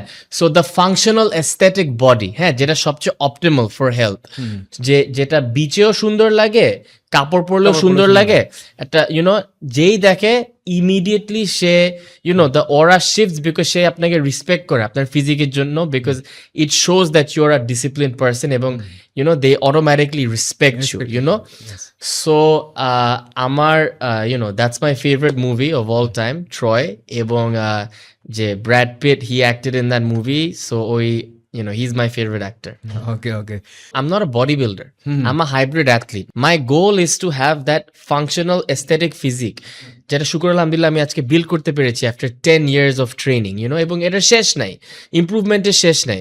বড়, the big shoulders, small West, and aesthetic athletic legs, হ্যাঁ। সো এইটাই কিন্তু নোবেল চাচু যে বলছিল, হ্যাঁ, ওনাকেও দেখেন উনি কিন্তু লিন, বা আমাকে দেখেন আমি লিন, বা এই স্পার্টান সোলজারদের বডিগুলো দেখেন লিন, এবং ওরাই কিন্তু অ্যাকচুয়ালি স্ট্রংগেস্ট ছিল, হ্যাঁ। সো ইটস নট আ, কারণ আসলে জিনিসটা কি, এই বিগ বাল্কি বডিগুলা কিন্তু কম্পিটিশন, ইটস নট হেলদি। আর আরেকটাও জিনিস যেটা আমি বলবো হচ্ছে, আমি কিন্তু একটা ন্যাচারাল অ্যাথলিট, 110% ন্যাচারাল। হ্যাঁ, the only supplements I take like Nobel চাচু, যে fish oil, magnesium, zinc, whey protein, creatine, মানুষের ধারণা ভুল যে মেডিসিন মনে করে। সো আমি কিন্তু ন্যাচারাল ফুডসেই চলি, হ্যাঁ। সো আমি যেটা বলবো হচ্ছে যে এটা আরেকটা প্যান্ডেমিক, যে অনেকে কিন্তু এখন স্টেরয়েডে চলে যাচ্ছে, এবং যেটা ফর এক্সাম্পল অ্যালকোহলে কি কোনো 1% বেনিফিট আছে? 110% ব্যাড। সো স্টেরয়েডসও কিন্তু একই জিনিস, কোনো বেনিফিট নাই আসলে। If you want to be like Cristiano Ronaldo, or if you want to be like Nobel চাচু, হ্যাঁ, আপনি স্টেরয়েডস খাইলে কিন্তু শেষ, স্কিন শেষ, muscles over long term period of time শেষ, ভাইটালিটি শেষ, এভরিথিং শেষ। So choose the natural way. It requires a bit of hard work and showing up every single day, but এটাই তো মজা, তাই না? কারণ fitness teaches you to be long term orientated, it teaches you discipline। কারণ একটা last জিনিস আমি অ্যাড করতে চাই, যে আপনার যে your physique and your health is the one thing that you cannot cheat or buy. It is what you put in is what you get back. এটাই কিন্তু ultimate sign and billboard of discipline. Exactly এটাকে cheat করা যাবে না। এই জন্য আমি অসংখ্যবার বলি যে যারা জাস্ট কম্পিটিশন করতে চাচ্ছেন, যে হ্যাঁ আমি ইন্টারন্যাশনাল লেভেলের প্লেয়ার হব, তারা বাদে আবার মাইন্ড সেটও ঠিক আছে, ফ্যামিলি ব্যাকগ্রাউন্ডও ভালো, কারণ ওইরকম প্লেয়ার হতে গেলে আপনার টাকাও থাকা লাগবে, আর্নিংসও ভালো, তারা ছাড়া কেউ স্টেরয়েডে যায় না, তাও প্রফেশনাল ট্রেনের আন্ডারে। যেমন আমি কিন্তু কম্পিটিশন খেলার জন্য স্টেরয়েড ইউজ করেছি একবার, কিন্তু আমি সেখান থেকে বেরিয়ে এসে আমি এখন সবাইকে ফাংশনাল স্ট্রেন্থ, মানে আমাদের অ্যানসেস্টররা যেভাবে বাঁচতো, যে হচ্ছে তারা যেই সকল মুভমেন্টগুলো করতো ফাংশনালি, সেগুলো যেন আমি করতে পারি বৃদ্ধ বয়সে গিয়েও, সেই রকম ট্রেনিংগুলো আমি করছি, যেটা নোবেল ভাইও করছে, আপনিও করছেন। এটাই শেখানোর চেষ্টা করছি। ওনাকে দেখেন, বা এই যে আমরা এই যে এখন যে করছি, বা এই যে ক্রিশ্চিয়ানো রোনাল্ডোকে দেখেন, বা আমাদের যে সাহাবা ওয়ারিয়ার্স গুলোকে দেখেন, from the from our religion, বা ইফ ইউ লুক এট আগের কালের মানুষ, ওদের কি স্টেরয়েডস ছিল? ওদের কি 7-8 বার খেতে হইতো মানে how are they so strong powerful অ্যাক্টিভিটির তাই কারণে না so muscle it's a mental এটা মেন্টালি এন্ড ফিজিক্যালি হুম এটা if you are discipline over time you can become strong এবং ওইটা আপনি ধরে রাখতে পারবেন আমি জাস্ট আরেকটা জিনিস অ্যাড আচ্ছা, করতে চেয়েছিলাম যে এই যে আমরা যে আমাদের রুটিন নিয়ে কথা বললাম সো একটু ফিটসমনিয়া নিয়ে একটু কথা বলতে চাই সো বেসিকলি যেটা চাচুকে অলসো দেখাতে চেয়েছিলাম হ্যাঁ, হ্যাঁ। ফিটসমনিয়া হচ্ছে বাংলাদেশের first ever all inclusive app হ্যাঁ সো এই যে আমরা যে what is fitness training nutrition and rest so training এর থেকেও কিন্তু সবচেয়ে বড় ফ্যাক্টর হচ্ছে যে নিউট্রিশন নিউট্রিশন হ্যাঁ তো আমাদের ধরেন for the apart from fitness freaks like us apart for the general people এই নিউট্রিশনাল যে নলেজটা সো এই অ্যাপ মাধ্যমে once you sign in এই যে নিউট্রিশন ট্র্যাকার দিয়ে once you set your goal whether it is to gain muscle or lose fat so ওরা একটা এরকম অটোমেটেড একটা App এআই করেছে, হ্যাঁ। ওরা জেনারেট করে দেয় যে আপনার কতটুকু carbs fat protein water intact করতে হবে and then through the second thing I want to say is AI food scanner দিয়ে এই যে আপনি ছবি তুলতে পারবেন যে আপনার ব্রেকফাস্ট লাঞ্চ ডিনারে আপনি এই ক্যামেরাটা দিয়ে আপনাকে বলে দিবে যে আপনার কতটুক ক্যালোরি খাওয়া উচিত বা what your eating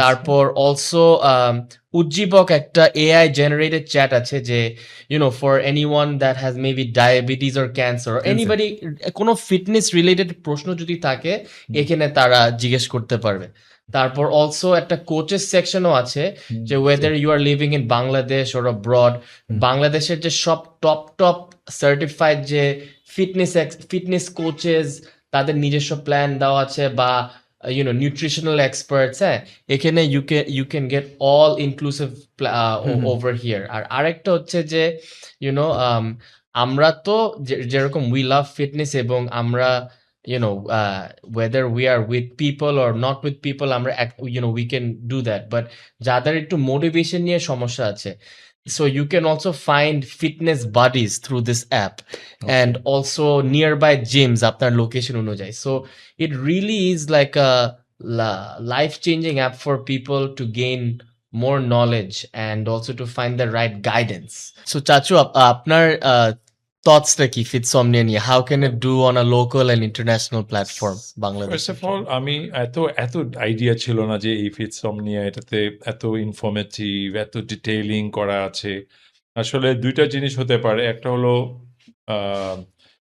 more introducing this to across not only for fit people যারা আনফিট তাদের কাছে রিচ করা ওয়ার্ড অফ মাউথ হতে পারে little bit of marketing campaign হতে পারে আর যারা আসলে প্রচুর সময় ফিটনেসে না দিয়ে আমরা বলি আমাদের বন্ধুরা আড্ডা দেয় সন্ধ্যার পরেই চলে আসিস ওই রেস্টুরেন্টে দিস দ্যাট ওই জায়গার থেকে একটু বের করিয়ে এনে অ্যাটলিস্ট ঠিক আছে ওখানে তুমি 2-3 যাও উইকেন্ডে যাও বাট উইকডেজে আদার ডেজে you come to your work place you come to your workout place gym so ওই জায়গাগুলো যাতে আরো বেশি ওরা এমফেসাইজ করে সো দ্যাট অ্যাক্রস এটা ছড়িয়ে পড়ে এই জায়গাটা আমার মনে হয় ওনাদের এত সুন্দর অ্যাপ আমি আজকে তোমার কাছ থেকে শুনলাম সো বাট এই যে আমার না জানার ব্যাপারটা আরো জানানোর কিভাবে হতে পারে মোর ইনফরমেটিভ করে এটাকে একটু মার্কেটিং করতে হবে বা মানুষের ঘরে ঘরে পৌঁছাতে হবে ডোর স্টেপ সার্ভিস অসংখ্য ধন্যবাদ যে আপনি এত বিজি শিডিউলের ভিতরে আসছেন আজকে আমি Thank you. শুনলাম যে আপনি যত সম্ভব অ্যাব্রড চলে যাবেন 2-1 দিনের ভিতরে ব্যস্ত আছেন খুব রিসেন্টলি আমার ফ্যামিলির একটা ওয়েডিং আছে আসলে তো আচ্ছা। ওখানে আমার প্রচুর ইনভলভমেন্ট আর কি আচ্ছা, আমাদের আচ্ছা। বাসায় বিয়েটা হবে আমার নিজের বিয়ে তো ওটা একটা আছে এরপর আমার বাচ্চা আসতেছে বাইরের থেকে ওর সাথে থাকা এই সব মিলিয়ে বাইরে যাওয়া অফিসের একটা কাজে এগুলা ব্যাক টু ব্যাক আর কি রাউন ভাই অনেক কথা হলো আজকে এখানে শেষ করছি আবার বসবো আপনার সাথে কারণ আরো ইনশাআল্লাহ। অনেক কিছুই জানার আছে আপনার থেকে হ্যাঁ। তো দেখা হবে It আপনাকে was an honor. Thank you for having me and look forward to doing this more.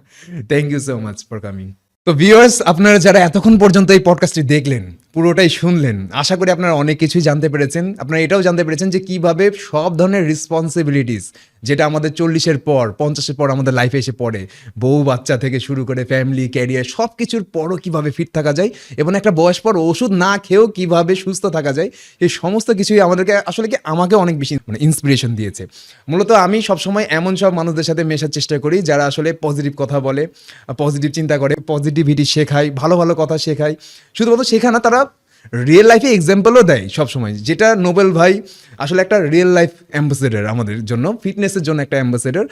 Muscular body, six pack app বা অনেক প্রফেশনাল বডি বিল্ডার অ্যাথলেট হওয়াটাই সব কিছু না, কারণ এটা একটা বয়স পর্যন্ত হয়। যেমন একজন যত ভালো অ্যাথলেট হোক, সে সর্বোচ্চ 40 বছর বয়স পর্যন্তই খেলে, তারপরে কিন্তু তার পুরো জীবনটা পড়ে থাকছে।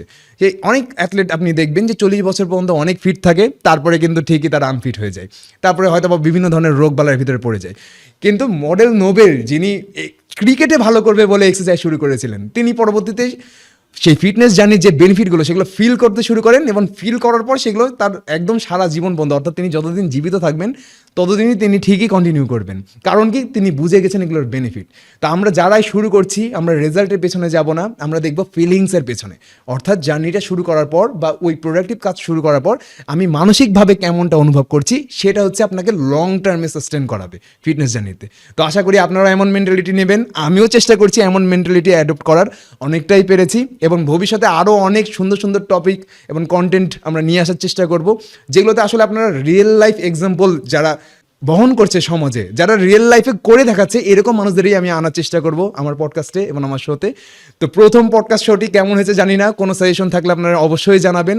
আশা করি ভবিষ্যতে আরও প্রিমিয়াম কন্টেন্ট এবং আরও সব পলিশ কন্টেন্ট আপনাদেরকে উপহার দিতে পারবো, এই আশাটা আমি করছি। এবং এটা বলে আমি শেষ করছি, দেখার জন্য ধন্যবাদ, থ্যাংক ইউ।